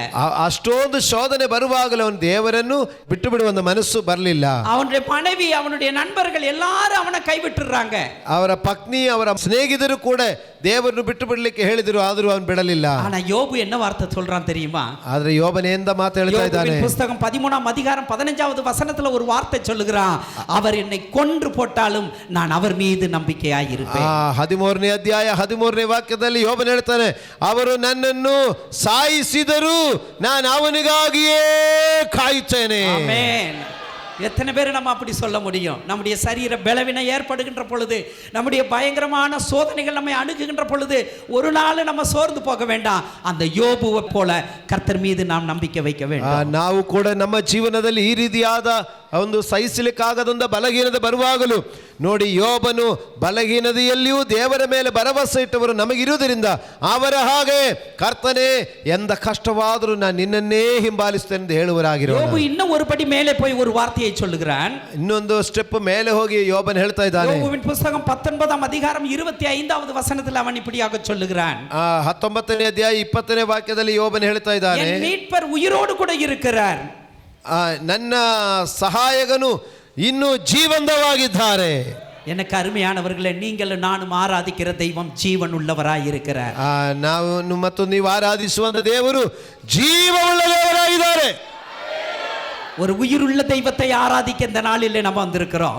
ನಾವು ಜೀವವುಳ್ಳ ದೇವರನ್ನು ಆರಾಧಿಸಲಿಕ್ಕಾಗಿ ನಾವು ಇಲ್ಲಿ ಬಂದಿದ್ದೇವೆ. அந்த யோபுவை போல கடவுள் மீது முழு நம்பிக்கை நம்ம வைக்கணும். ಯೋಬ ದೇವರ ಮೇಲೆ ನಂಬಿಕೆ ಇಟ್ಟ ಹಾಗೆ ಸಂಪೂರ್ಣವಾದ ನಂಬಿಕೆ ನಾವು ದೇವರ ಮೇಲೆ ಇಡಬೇಕು. ஒரு மனிதன் சோர்ந்து போன வேளையில ஆண்டவர் இயேசப்பா அவனை போய் பார்த்து ஒரே ஒரு வார்த்தை தான் சொன்னார். ಹೀಗೆ ಸಂಪೂರ್ಣವಾಗಿ ಬಲಹೀನವಾದ ಒಂದು ಮನುಷ್ಯನ ಬಳಿಯಲ್ಲಿ ಹೋಗಿ ಯೇಸು ಸ್ವಾಮಿ ಒಂದೇ ಮಾತು ಹೇಳಿದರು. லூக்கா எழுதின சுவிசேஷம் 5ஆம் அதிகாரத்தில் 1 முதல் 11 வசனங்களை பிறகு நீங்கள் வாசித்து பாருங்கள். ಲೂಕನ ಸುವಾರ್ತೆ 5ನೇ ಅಧ್ಯಾಯದಲ್ಲಿ 1ರಿಂದ 13 ತನಕ ನೋಡುವಾಗ சீமோன் பேதுருன்னு சொல்லி ஒரு மனிதன், ಶಿಮೋನ್ ಪೇತ್ರ ಎಂಬ ಒಬ್ಬ ಮನುಷ್ಯನು அவன் ராம் முழுவதும் மீன் பிடிச்சிட்டு இருக்கிறான். ರಾತ್ರಿ ಎಲ್ಲ ಮೀನು ಹಿಡಿಯಲಿಕ್ಕೆ ಬಲೆ ಹಾಕಿದ್ದಾನೆ. ஒண்ணுமே அவனுக்கு கிடைக்கல. ಆದ್ರೆ ಒಂದು ಮೀನು ಕೂಡ ಅವನಿಗೆ ரொம்ப ಸಿಕ್ಕಲಿಲ್ಲ. சோர்ந்து போய் கரையில வந்துட்டு வலையை அலசி கொண்டு இருக்கிறான். ತುಂಬಾ ಸುಸ್ತಾಗಿ ಬಂದು ದಡ್ಡದಲ್ಲಿ ಬಂದು ಬಲೆ ಸರಿ ಮಾಡ್ತಾ ಇದ್ದಾನೆ. ಯೇಸು ಅವನ இடத்துல போறாரு. ಯೇಸು ಅವನ ಬಳಿಯಲ್ಲಿ ಹೋಗಿದನು. அவன் முகத்தை பார்க்கறாரு. ಅವರ ಮುಖ ನೋಡಿದರು. அவன் முகத்தை பார்க்கும் பொழுதே அவன் சோர்ந்து போய் இருக்கிறான்றது அவனுக்கு தெரியுது. ಅವರ ಮುಖ ನೋಡುವಾಗಲೇ ಗೊತ್ತು ಅವನು ತುಂಬಾ ದುಃಖಪಟ್ಟಿದ್ದಾನೆಂದು ಗೊತ್ತು. ಯೇಸು ಅವನ இடத்துல பார்த்து பேசுறார். ஒரே ஒரு வார்த்தை தான் சொல்றார். ಯೇಸು ಆ ಪೇತನ ಬಳಿಯಲ್ಲಿ ಹೋಗಿ ಒಂದೇ ಒಂದು ಮಾತು ಮಾತ್ರ ಹೇಳ್ತಾ ಇದ್ದಾನೆ, நீ போய் ஆழத்துல போய் வலையை போடுப்பா. ನೀನು ಆಳಕ್ಕೆ ಬಲೆ ಹಾಕಿರಿ. பேதுரு கேள்வி கேட்கல. ಪೇತ್ರನ ಏನು ಪ್ರಶ್ನೆ ಕೇಳಲಿಲ್ಲ. நான் ராத்திரி முழுவதும் கஷ்டப்பட்டேன், நான் ರಾತ್ರಿ ಎಲ್ಲ ಕಷ್ಟಪಟ್ಟಿದೆ ಎಂದು நீ ಹೇಳಲಿಲ್ಲ. வந்து எனக்கு ಆಲೋಚನೆ சொல்ல வந்துட்டார் அப்படின்னு சொல்லி ಕೇಳಲ್ಲ. ಇಷ್ಟೆಲ್ಲ ಈಗ ರಾತ್ರಿ ಎಲ್ಲ ಕಷ್ಟಪಟ್ಟಿದೆ, ಈಗ ನೀವೇನು ಆಲೋಚನೆ ಹೇಳುವಂತ ಅವಶ್ಯಕತೆ ಇಲ್ಲ ಅಂತ ಹೇಳಿಲ್ಲ. சொல்லுகிறான், ಪೇತ್ರ ಒಂದೇ ಮಾತು ಹೇಳ್ತಾನೆ, ஐயரே ಅಯ್ಯ நான் ரா முழுவதும் பிரயாசப்பட்டேன், ನಾನು ರಾತ್ರಿ ಪೂರ್ತಿ ಕಷ್ಟಪಟ್ಟಿದೆ, எனக்கு ஒண்ணுமே கிடைக்கல, ನನಗೆ ಯಾವುದು ಸಿಕ್ಕಲಿಲ್ಲ. ஆகிலும் உன் வார்த்தையின்படியாக நான் போய் போடுறேன். ಆದರೂ ನಿನ್ನ ಮಾತಿನ ಮೇಲೆ ನಾನು ಬಲೆ ಹಾಕುತ್ತೇನೆ. அவர் வாயிலிருந்து, இயேசுவின் வாயிலிருந்து வந்த அந்த வார்த்தையை அவன் முழுமையா நம்பினான். ಆ ಯೇಸುವಿನ ಬಾಯಿಂದ ಬಂದ ಮಾತು ಸಂಪೂರ್ಣವಾಗಿ உங்க ನಂಬಿದರು. வார்த்தையின்படி நான் போறேன்னு சொல்லிட்டு போய் போட்டான். ನಿನ್ನ ಮಾತಿನಂತೆಯೇ ನಾನು ಬಲೆ ಹಾಕ್ತೇನೆ ಎಂದು ಹೇಳ್ತಾರೆ. வேதம் சொல்லுகிறது திரளான மீன்கள் ஆண்டவர் கொடுத்தார்.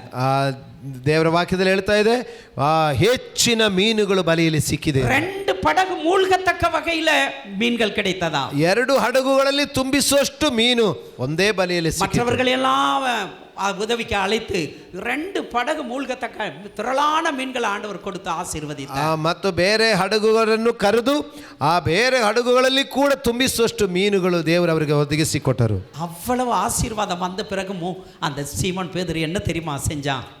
ಇಷ್ಟೆಲ್ಲ ಆಶೀರ್ವಾದ ಕೈಗೆ ಸಿಕ್ಕಿದ ಮೇಲೆ ಸೀಮೋನ್ ಪೇತ್ರ ಏನ್ ಮಾಡಿಕೊಂಡಿದ್ದಾರೆ? 11வது வசனம் இப்படியாக சொல்லுகிறது. 5ஆம் அதிகாரம் 11வது வசனத்தை வாசிங்களா. ಲೂಕ 5ನೇ ಅಧ್ಯಾಯ 11ನೇ ವಾಕ್ಯ ಓದಿರಿ. ಅವರು ತಮ್ಮ ದೋಣಿಗಳನ್ನು ದಡಕ್ಕೆ ತಂದು ಎಲ್ಲವನ್ನು ಬಿಟ್ಟು ಆತನನ್ನು ಹಿಂಬಾಲಿಸಿದರು. எல்லாவற்றையும் விட்டுட்டு ஏசப்பாவோட பின்னாடி போனாடா. ಅವರು ಎಲ್ಲವನ್ನು ಬಿಟ್ಟು ಯೇಸುವಿನ ಹಿಂದೆ ಹೋದರು. எனக்கு அருமையான தேவ ஜனமே, ನನಗೆ ಪ್ರಿಯ ದೇವರ ಮಕ್ಕಳಿರ, கர்த்தர் உங்களை ஆசீர்வதிக்கின்ற பொழுது, ದೇವರು ನಿಮ್ಮನ್ನು ಆಶೀರ್ವದಿಸುವಾಗ, ஆசீர்வாதம் தான் எங்களுக்கு நிரந்தரம்னு சொல்லிட்டு கர்த்தரை விட்டு பின்வாங்கிடக்கூடாது. ಆಶೀರ್ವಾದದ ನನಗೆ ಶಾಶ್ವತ ಅಂತ ಹೇಳಿಕೊಂಡು ಆಶೀರ್ವಾದ ಹಿಂದೆನೇ ಓಡಿ ಹೋಗಬಾರದು. எப்பேற்பட்ட பிரச்சனை வந்தாலும், போராட்டம் வந்தாலும், உங்களுடைய முயற்சிகள் தோற்று போகிற அனுபவம் உங்க வாழ்க்கையில ஏற்பட்டாலும், நீங்க செய்ய வேண்டிய முதல் காரியம், நீங்கள் கர்த்தர் மீது முழு நம்பிக்கையோடு கூட இருக்க வேண்டும். ನೀವು ಜೀವನದಲ್ಲಿ ಎಷ್ಟೇ ಕಷ್ಟಗಳು ಹೆಚ್ಚಾಗಿ ಬಂದಿದ್ದರು, ಜೀವನದಲ್ಲಿ ಎಷ್ಟೇ ಆಶೀರ್ವಾದ ಹೆಚ್ಚಾಗಿ ಬಂದಿದ್ದರು, ಎಲ್ಲ ಸಂದರ್ಭಗಳು ಮಾಡಬೇಕಾದ ಮುಖ್ಯವಾದ ಕಾರ್ಯ ಕರ್ತನನ್ನೇ ಹಿಂಬಾಲಿಸಿಕೊಂಡು ಹೋಗಬೇಕು. அவர் உங்களை நடத்துகிற தெய்வமாய் இருப்பார். ಅವರು ನಿಮ್ಮನ್ನು ನಡೆಸುವಂತ ದೇವರಾಗಿದ್ದಾರೆ. நாம் என்ன செய்ய வேண்டும்? நம்முடைய முயற்சிகள் தோற்று போகிற அனுபவம் ஏற்படுகின்ற பொழுது இரண்டாவது நாம் என்ன செய்ய வேண்டும்? ஏசாயா 40ஆம் அதிகாரம் 31வது வசனத்துக்குள்ளாக நாம் கடந்து செல்லலாம். அந்த வசனத்தை யாராவது வாசிக்கலாம்? ನಮ್ಮ ಪ್ರಯತ್ನಗಳು ನಿಷ್ಫಲವಾಗುವಾಗ ನಾವು ಮಾಡಬೇಕಾದ ಎರಡನೇ ವಿಷಯ, ಯೆಹೋವನನ್ನು ನಿರೀಕ್ಷಿಸುವವರು ಹೊಸ ಬಲವನ್ನು ಹೊಂದುವರು, ಹದ್ದುಗಳಂತೆ ರೆಕ್ಕೆಗಳನ್ನು ಚಾಚಿಕೊಂಡು ಏರುವರು, ಓಡಿ ದಣಿಯರು, ನಡೆದು ಬಳಲರು. இரண்டாவது நாம் என்ன செய்ய வேண்டும்? கர்த்தர் நம்முடைய வாழ்க்கையிலே செயல்படுகிற வரையிலும் நாம் காத்திருக்க வேண்டும். ಹೀಗೆ ನಮ್ಮ ಸೋಲುಗಳಲ್ಲಿ ನಾವು ಜಯವಾಗಲಿಕ್ಕೆ ಏನು ಮಾಡಬೇಕೆಂಬುದು ಇವತ್ತು ಮುಖ್ಯ ವಿಷಯ. ಅದರಲ್ಲಿ ಮೊದಲನೇದಾಗಿ ನಾವೇನು ಮಾಡಬೇಕು? ಏನೇ ಕಷ್ಟ ಬಂದರೂ ಕರ್ತನನ್ನೇ ಎದುರು ನೋಡಬೇಕು. ಎರಡನೇದಾಗಿ ಈಗ ಹೇಳ್ತಾ ಇದ್ದಾರೆ, ಸೋಲುಗಳಲ್ಲಿ ಜಯವಾಗಲಿಕ್ಕಾಗಿ ನಾವು ಕರ್ತನಿಗಾಗಿ ಕಾಯುವವರಾಗಿರಬೇಕು.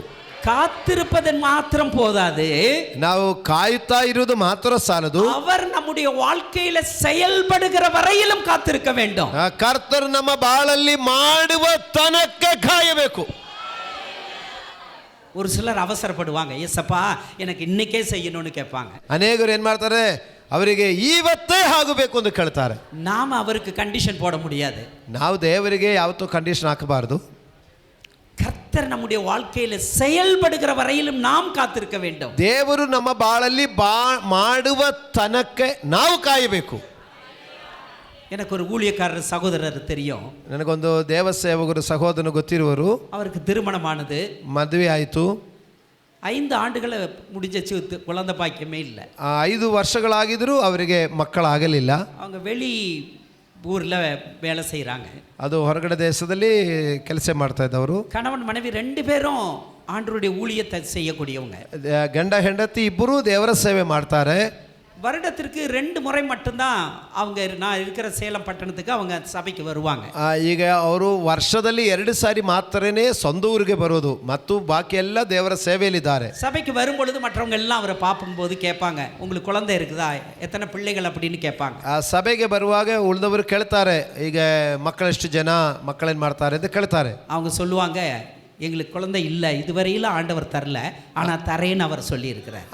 ನನಗೆ ಇನ್ನೂ ಮಕ್ಕಳಾಗಿಲ್ಲ, ಆದರೆ ದೇವರು ಕೊಡ್ತೇನೆ ಎಂದು ಹೇಳಿದ್ದಾರೆ. அவர் தருகிற வரையில நாங்கள் காத்திருந்து அதை பெற்றுக்கொள்வோம். ಅವರು ಕೊಡುವ ತನಕ ನಾವು ಕಾಯುತ್ತಾ ಅದನ್ನು ದೇವರಿಂದ ಹೊಂದಿಕೊಳ್ಳುತ್ತೇನೆ ಎಂದು ಹೇಳಿದರು. இந்த கிராமத்தில் திருமணம் ஆயிட்டு குழந்தை இல்லைன்னா ரொம்ப ஒரு மாதிரி ஏளனமாக நம்மளை பார்ப்பாங்க. ಈಗ ಹಳ್ಳಿಗಳಲ್ಲಿ ಮದುವೆಯಾಗಿ ಮಕ್ಕಳಾಗಿಲ್ಲ ಅಂದರೆ ಅವ್ರನ್ನು ಬೇರೆ ರೀತಿಯಾಗಿ ಮಾತಾಡ್ತಾರೆ. எத்தனையோ குடும்பங்கள் அதனால பிரச்சனையினால பிரிஞ்சு போயிடுவாங்க.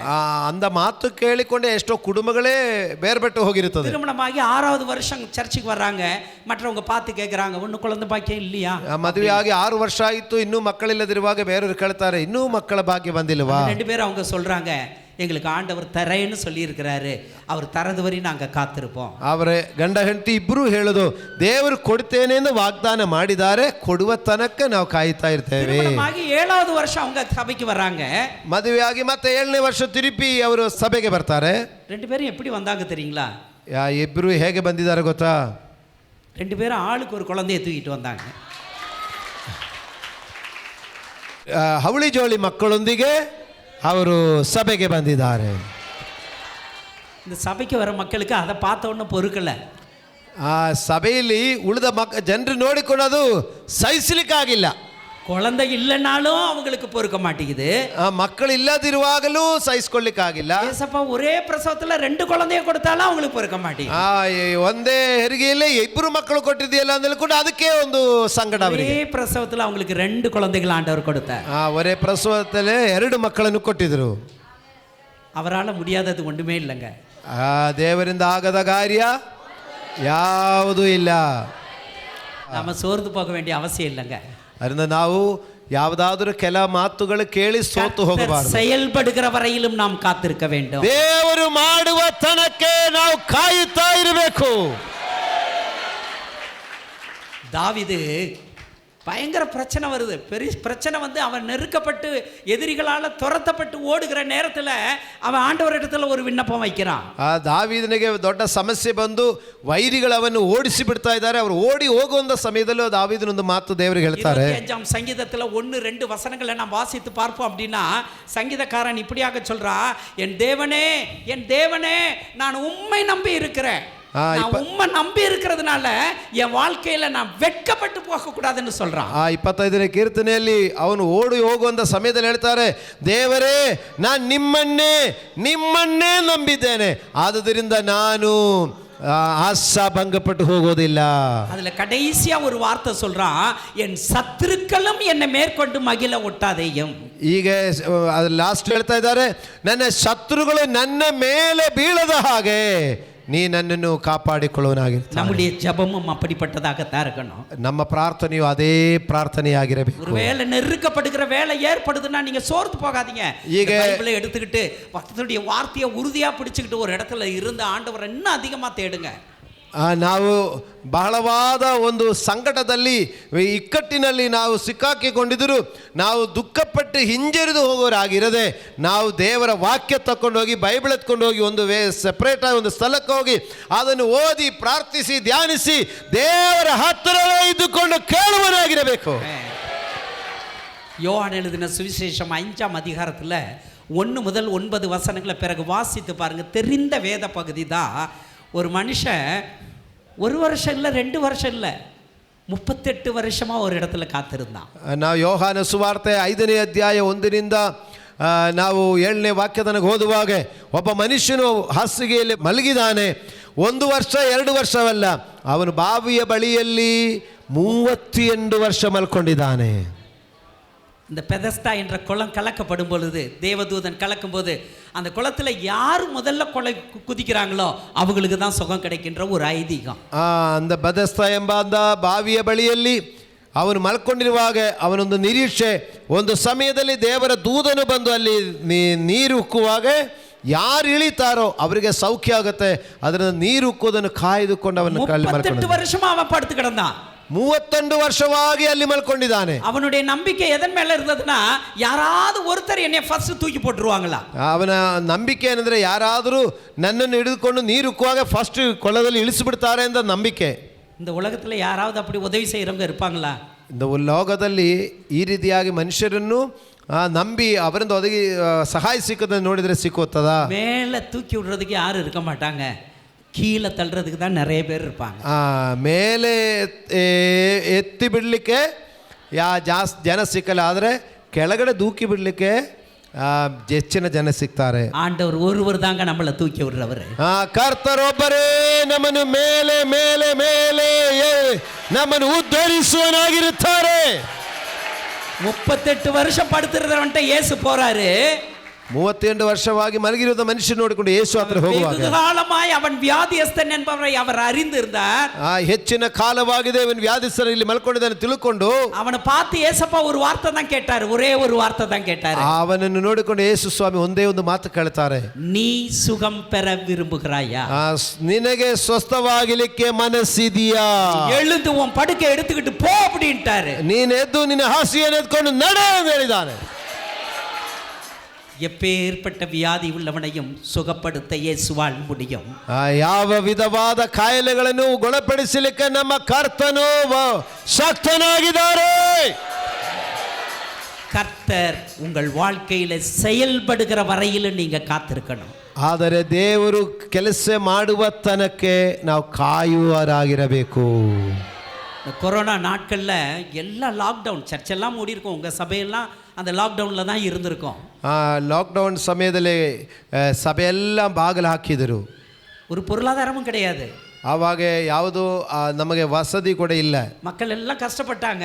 ಈಗ ಮಕ್ಕಳೆಲ್ಲರೂ ಕಷ್ಟಪಡ್ತಾರೆ ಲಾಕ್ಡೌನ್ ಅಲ್ಲಿ. ஒரு போதகர் கோயம்புத்தூர் பட்டணத்தில் இருக்காங்க, ஒரு மூத்த ஊழியರ್.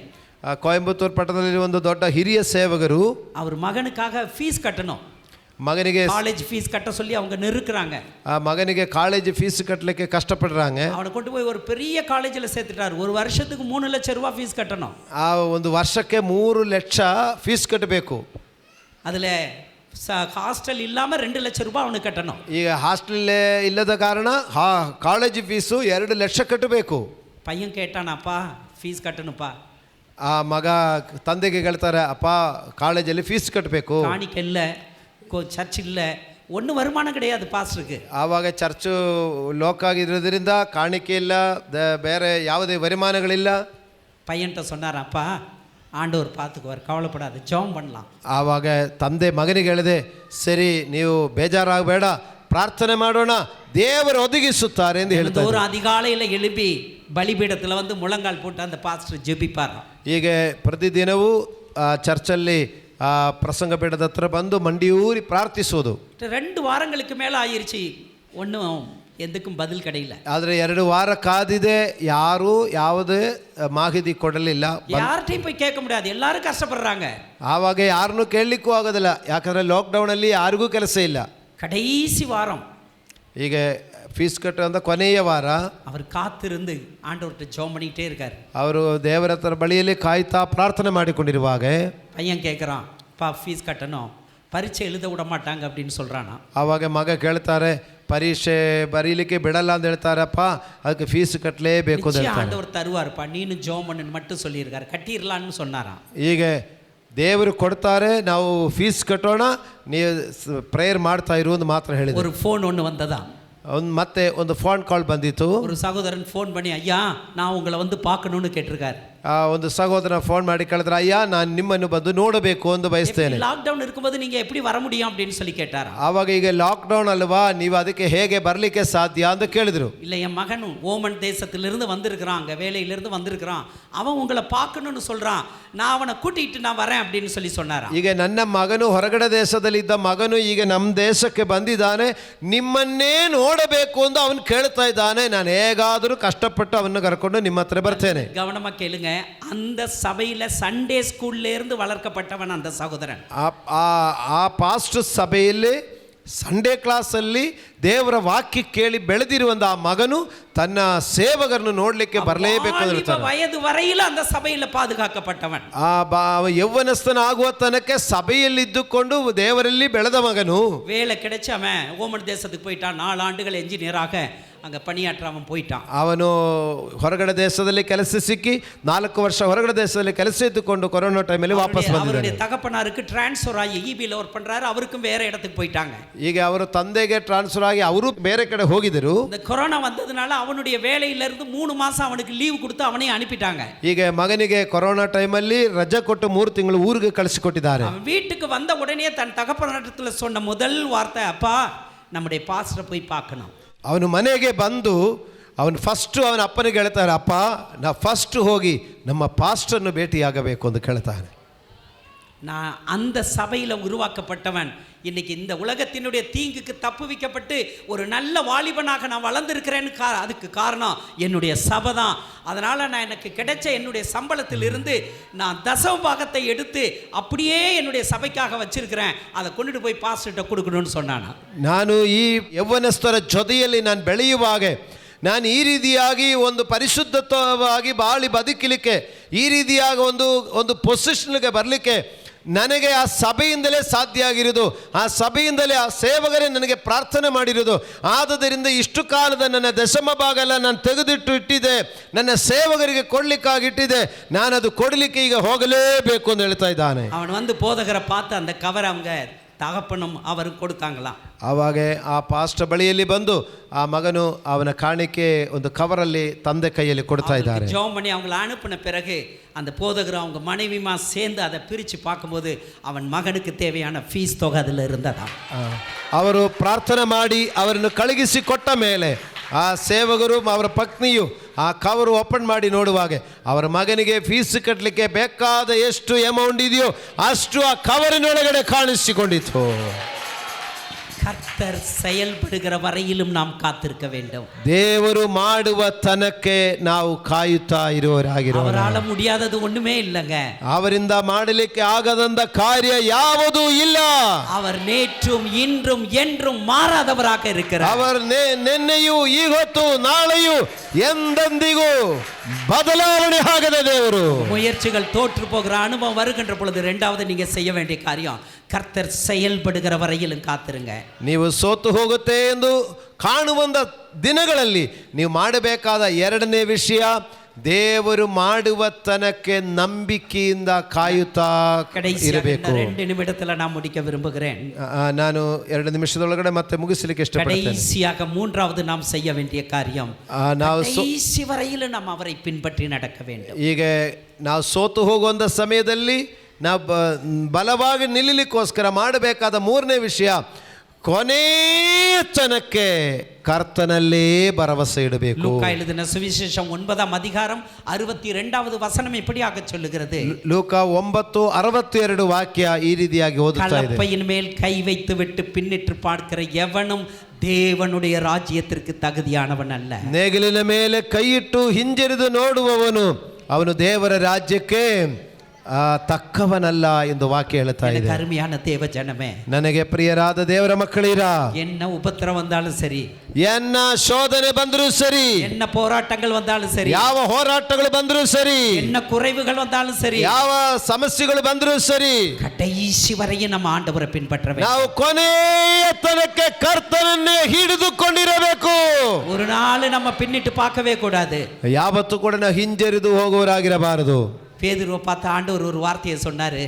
ಪೇತ್ರನನ್ನು ನೋಡಿಕೊಂಡು ಕರ್ತನೊಂದು ಮಾತು ಹೇಳಿದಾನೆ, கடல் மேல நடந்து வாப்பா அப்படின்ட்டாரு. ನೀ ಸಮುದ್ರದ ಮೇಲೆ ನಡ್ಕೊಂಡು ಬನ್ನಿ ಅಂತ ಹೇಳಿದ್ರು. நடந்து வருகின்ற பொழுது மூழ்கக்கூடிய ஒரு சூழ்நிலை ஏற்படுது. ಆ ಸಮುದ್ರದಲ್ಲಿ ತೆರೆಗಳ ಮೇಲೆ ನಡ್ಕೊಂಡು ಬರುವಾಗ ಮುಳುಗುವ ಸಮಯ ಪರಿಸ್ಥಿತಿ ಬಂದಿತ್ತು. ஆண்டவரை மறந்துடுறான், அவர் மீது வைத்த நம்பிக்கையை மறந்துடுறான். ಅವನ ಯೇಸು ಮೇಲಿಟ್ಟ ನಂಬಿಕೆಯನ್ನು ಮರ್ತಿದೆ. ஐயரே நான் மூழ்கிறேன்னு சொல்லிட்டு கத்துறான். ಅಯ್ಯೋಯ್ಯೋ ನಾನು ಮುಳುಗಿ ಹೋಗುತ್ತೆ ಅಂತ ಹೇಳಿಕೊಂಡು ಅಳ್ತಾ ಇದ್ದಾನೆ. அந்த 9ஆம் அதிகாரத்துல 31வது வசனத்துல ஏசப்பா என்ன சொல்றாரு? அற்ப விசுவாசியே, விசுவாசியே நீ ஏன் சந்தேகப்பட்ட அப்படின்னு கேட்க. ಆಣ 9ನೇ ಅಧ್ಯಾಯ 39ನೇ ವಾಕ್ಯದಲ್ಲಿ ಹೇಳ್ತಾ ಇದೆ, ಅಲ್ಪ ವಿಶ್ವಾಸಿಯೇ ಯಾಕೆ ಸಂದೇಹ ಪಟ್ಟಿದೀಯಾ ಎಂದು ಕೇಳ್ತಾನೆ. நம்ம பார்த்து ஏசப்பா அற்ப விசுவாசின்னு சொல்லிடவே கூடாது. ನಮ್ಮನ್ನು ನೋಡಿಕೊಂಡು ಯೇಸು ಸ್ವಾಮಿ ಅಲ್ಪ ವಿಶ್ವಾಸಿಯೇ ಯಾಕೆ ಸಂದೇಹ ಪಟ್ಟಿದೆ ನಮ್ಮನ್ನು ನೋಡಿಕೊಂಡು ಕೇಳಬಾರದು. ಹೆವನ್ಲಿ ಮಿಷನ್ ಚರ್ಚ್ ಸಭೆ ವಿಶ್ವಾಸಿಯೇன்னு சொல்லணும். ಹೆವನ್ಲಿ ಮಿಷನ್ ಚರ್ಚಿನ ವಿಶ್ವಾಸಿಯೇ ಎಂದು ಹೇಳಬೇಕು. நம்மளை பார்த்து அவர் அற்ப விசுவாசின்னு சொல்லவே கூடாது. ಅಲ್ಪ ವಿಶ್ವಾಸಿಯೇ ಎಂದು ಹೇಳಬಾರದು. நாளுக்கு நாள் நம்ம மீது வைத்திருக்கிற நம்பிக்கையில நாம் பெருக வேண்டும். ನಾವು ದಿನಗಳು ಹೋಗ್ತಾ ಹೋಗ್ತಾ ನಾವು ದೇವರ ಮೇಲೆ ಇಟ್ಟಿರುವಂತ ನಂಬಿಕೆಯಲ್ಲಿ ನಾವು ಹೆಚ್ಚಾಗಿ ಬರಬೇಕು. உங்கள் முயற்சிகள் தோற்று போகிற அனுபவம் உங்கள் வாழ்க்கையில ஏற்படுது என்று சொன்னா உங்க வழியை கர்த்தருக்கு ಒಪ್ಪುವಿத்து அவர் மீது ನಂಬಿಕೆயோடு ಕೂಡ இருங்க. ನಿಮ್ಮ ಜೀವನದಲ್ಲಿ ಸೋತು ಹೋಗುತ್ತೆ ಎಂಬ ಒಂದು ಸಂದರ್ಭಗಳು ಸಾಹಚರ್ಯಗಳು ಬರುವುದಾಗಿದ್ದರೆ ನಿಮ್ಮ ಸಂಪೂರ್ಣ ಭರವಸೆ ದೇವರ ಮೇಲೆ ಇಟ್ಟುಕೊಳ್ಳಿರಿ. கர்த்தர் உங்கள் வாழ்க்கையில செயல்படுகிற வரையிலும் காத்திருங்கள். ದೇವರು ನಿಮ್ಮ ಬಾಳಲ್ಲಿ ಕಾರ್ಯ ಮಾಡುವ ತನಕ ಕಾಯುವರಾಗಿರಲಿ. ಕಡೆಯಿಸಿ ವರೆயிலும் ಅವರ பின்பற்றி நடக்க உங்களை ಅರ್ಪಣಿಯುங்கள். ಮೂರನೇದಾಗಿ ಕೊನೆಯ ತನಕ ದೇವರಲ್ಲೇ ಹಿಂಬಾಲಿಸಲಿಕ್ಕಾಗಿ ನಮ್ಮನ್ನು ಒಪ್ಪಿಸಿಕೊಡೋದಾಗಿರಲಿ. அவர் உங்களுக்கு பலன் கொடுப்பார். ಅವರು ನಮಗೆ ತ್ರಾಣಿಯನ್ನು ಕೊಡುವನಾಗಿರುತ್ತಾನೆ. உங்களுக்கு பெருக பண்ணி உங்களை ஆசீர்வதிப்பார். ಅವರು ನಮ್ಮನ್ನು ಹೆಚ್ಚಿಸಿ ಆಶೀರ್ವದಿಸುವನಾಗಿರುತ್ತಾರೆ. ஹalleluya ஹalleluya ஹalleluya ஹalleluya ஹalleluya ஹalleluya. கர்த்தர் உங்களை ஆசீர்வதிப்பாராக. அப்படியே முழங்கால் படிடுவோமா? ಹಾಗೆಯೇ ಮೊಣಗಾಲೂರಿ ಒಂದು ನಿಮಿಷ ಅಯ್ಯ ನಿಮಗಾಗಿ ಪ್ರಾರ್ಥಿಸುತ್ತಾರೆ. அப்படியே முழங்கால் படிக்கிட்டு ஒரு நிமிஷம் ಎಲ್ಲರೂ ಮೊಣಗಾಲೂರಿ ಒಂದು ನಿಮಿಷ ಪ್ರಾರ್ಥಿಸಿ. நெருக்கங்கள்ல இருக்கிறோமா? ಯಾವುದಾದರೂ ವಿಷಯಗಳಲ್ಲಿ ನೀವು ಬಹಳವಾದ ಒಂದು ಸಂಕಟಗಳಲ್ಲಿ ಇರುವುದಾದರೆ, பிரச்சனைகளிலிருந்து விடுதலை பெற முடியாம நம்ம இருக்கிறோமா? ಅಧಿಕವಾದ ಒಂದು ಸಮಸ್ಯೆಯಲ್ಲಿ ಬಿಡುಗಡೆ ಇಲ್ಲದವರಾಗಿ ನೀವು ಇಲ್ಲಿ ಕಾಣಿಸಿಕೊಳ್ಳುತ್ತಾ ಇದ್ದೀರಾ? இந்த நேரம் கர்த்தருடைய நேரம். ಈ ಸಮಯ ದೇವರ ಸಮಯವಾಗಿದೆ. அவர் நம்மை விடுவிக்கிற நேரம். அவர் ನಮಗೆ ಬಿಡುಗಡೆ ಕೊಡುವಂತ ಸಮಯವಾಗಿದೆ. நோக்கி நம்ம ஒரு நிமிஷம் பாப்போமா? ಒಂದು ನಿಮಿಷ ಕರ್ತರನ್ನೇ ದೃಷ್ಟಿಸಿ ನೋಡುವರಾಗಿರೋಣ. நோக்கி பார்த்த முகங்கள் பிரகாசம் அடைந்தது. ಆ ಕರ್ತನನ್ನೇ ನೋಡಿದವರ ಮುಖ ಪ್ರಕಾಶ ಹೊಂದುತ್ತದೆ. வெட்கப்பட்டு போனதே கிடையாது. ಅವರ ಆಶಾಭಂಗಪಟ್ಟು ಹೋಗುವುದೇ ಇಲ್ಲ. தாவீதை போல நம்ம ஒரு வார்த்தை சொல்லுவோமா? என் தேவனே. ನಾವು ದಾವೀದನ ಹಾಗೆ ಹೇಳೋಣ. நம்ம சொல்லுவோம், என் தேவனே. ಎಲ್ಲರೂ ಸೇರಿ ಹೇಳೋಣ, ನನ್ನ ದೇವರೇ, என் தேவனே, ನನ್ನ ದೇವರೇ, உம்மையே நம்பಿ இருக்கிறேன். ನಾನು ನಿಮ್ಮನ್ನೇ ನಂಬಿ ಬಂದಿದ್ದೇನೆ. நான் வெட்கப்பட்டு போக கூடாது. ಒಂದು ದಿನವೂ ನಾನು ಆಶಾಭಂಗಪಟ್ಟು ಹೋಗಬಾರದು. எனக்கு அருமையான தேவ சன்னமே, என்ன பிரச்சனைனாலும் அதை மனசுல நினைச்சுக்கங்க. ಯಾವ ಸಮಸ್ಯೆ ಬಂದರೂ ದೇವರನ್ನೇ ನೆನೆಸಿರಿ. சோர்ந்து போக மாட்டீங்க. ಒಂದು ದಿನ ಕೂಡ ಸೋತು ಹೋಗೋದಿಲ್ಲ. அவர் உங்களுக்கு பலன் தரக்கூடியவராக இருக்கிறார். ಅವರು ನಿಮಗೆ ಬಲ ಕೊಡಲಿಕ್ಕೆ ಶಕ್ತನಾಗಿದ್ದಾರೆ. நல்ல தகப்பனே, அருமையான மக்களுக்காக நன்றி செலுத்துகிறேன். ஆண்டவரே, உம்முடைய வார்த்தை இந்த நாளில அருமையான மக்களோடு கூட ஆண்டவரே இடைப்பட்டு இருப்பதற்காக நாங்கள் உமக்கு நன்றி செலுத்துகிறோம். ஆண்டவரே, நன்றியோடு கூட ஸ்தோத்திரிக்கிறோம். ஸ்தோத்திரம். ஒருவேளை சோர்ந்து போயிருப்பாங்கன்னா அந்த சோர்வுகள் நீங்கட்டும் ஆண்டவரே. அவருடைய இருதயத்தின் வாஞ்சைகள் விருப்பங்கள் நிறைவேறட்டும் ஆண்டவரே. நீர் அப்படியாய் செய்ய போவதற்காக உமக்கு நன்றி ஆண்டவரே. ஒவ்வொருடைய விண்ணப்பங்களுக்கு பதில் கொடுக்க போகிற தெய்வமாய் இருக்கிறபடியால் உமக்கு நன்றி ஆண்டவரே. ஹalleluya. நன்றியோடு கூட ஸ்தோத்திரிக்கிறோம் சுவாமி. ஸ்தோத்திரம் அப்பா. வந்த மக்களை ஆசீர்வதித்து அனுப்பும் ஹalleluya. ஆண்டவரே, குறைவுகள் எல்லாவற்றையும் நிறைவு செய்கிறவர் நீர் ஆண்டவரே. நாங்கள் நினைப்பதற்கு வேண்டுவதற்கும் அதிகமாய் செய்கிறவர் நீர் ஆண்டவரே. ஹalleluya. ஸ்தோத்திரம். அருமையான மக்களுடைய விண்ணப்பங்களுக்கு பதில் எடுத்து அனுப்பும். இந்த ஆராதனை எங்களுக்கு ஆசீர்வதித்து தந்தபடியினால் உமக்கு நாங்கள் நன்றி செலுத்துகிறோம். பாடல்கள் மூலமாக உம்முடைய நாமத்தை மகிமைப்படுத்த, உமக்காக கொடுக்க, ஆண்டவரே உம்முடைய வார்த்தையை தியானிக்க இந்த ஆராதனை எங்களுக்கு ஏற்படுத்தி எங்களுக்கு ஆசீர்வதித்து தந்தபடியினால் உமக்கு நாங்கள் நன்றி செலுத்துகிறோம். அருமையான பாஸ்டர் ஐயாவுக்காக குடும்பத்திற்காக நன்றி செலுத்துகிறேன். வந்த மக்களை ஆசீர்வதித்தரலும் சகல துதி கன மகிமை எல்லாவற்றையும் நாங்கள் உமக்கே செலுத்துகிறோம். இயேசுவின் நாமத்தில் ஜெபிக்கிறேன் பிதாவே. ಆಮೇನ್ ಆಮೇನ್ ಆಮೇನ್ ಆಮೇನ್. Praise God. ಹಲ್ಲೆಲೂಯಾ.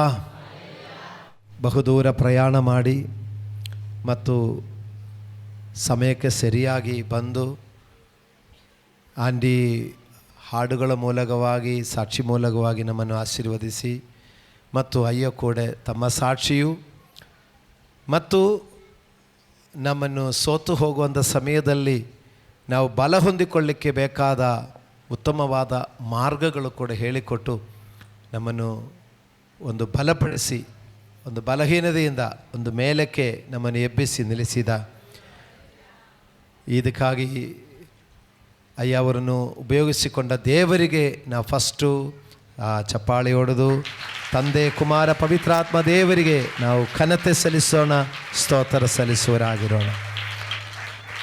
ಅದಕ್ಕಾಗಿ ದೇವರು ಉಪಯೋಗಿಸಿಕೊಂಡ ಅಯ್ಯ ಅವರಿಗೆ ತಮ್ಮ ಘನವಾದ ಸಾಕ್ಷಿಯನ್ನು ಹೇಳಿ ಮತ್ತು ವಾಕ್ಯದಲ್ಲಿ ಕೂಡ ಸೋತು ಹೋಗದೆ ಬಲಪಡಿಸಿ ನಮ್ಮನ್ನು ಸಭೆಯಾಗಿ ಇನ್ನೂ ಮುಂದೆ ಎದ್ದು ಮುಂದೆ ಬರುವ ಹಾಗೆ ವಾಕ್ಯಗಳು ಕೊಟ್ಟು ನಮ್ಮನ್ನು ಬಲಪಡಿಸಿ ಆಶೀರ್ವದಿಸಿ ಪ್ರಾರ್ಥಿಸಿರುವಂಥ ಅಯ್ಯ ಅವರಿಗೆ ನಮ್ಮ ಸಭೆಯ ಪರವಾದ ಕೃತಜ್ಞತೆಗಳು ಸಲ್ಲಿಸೋಣ.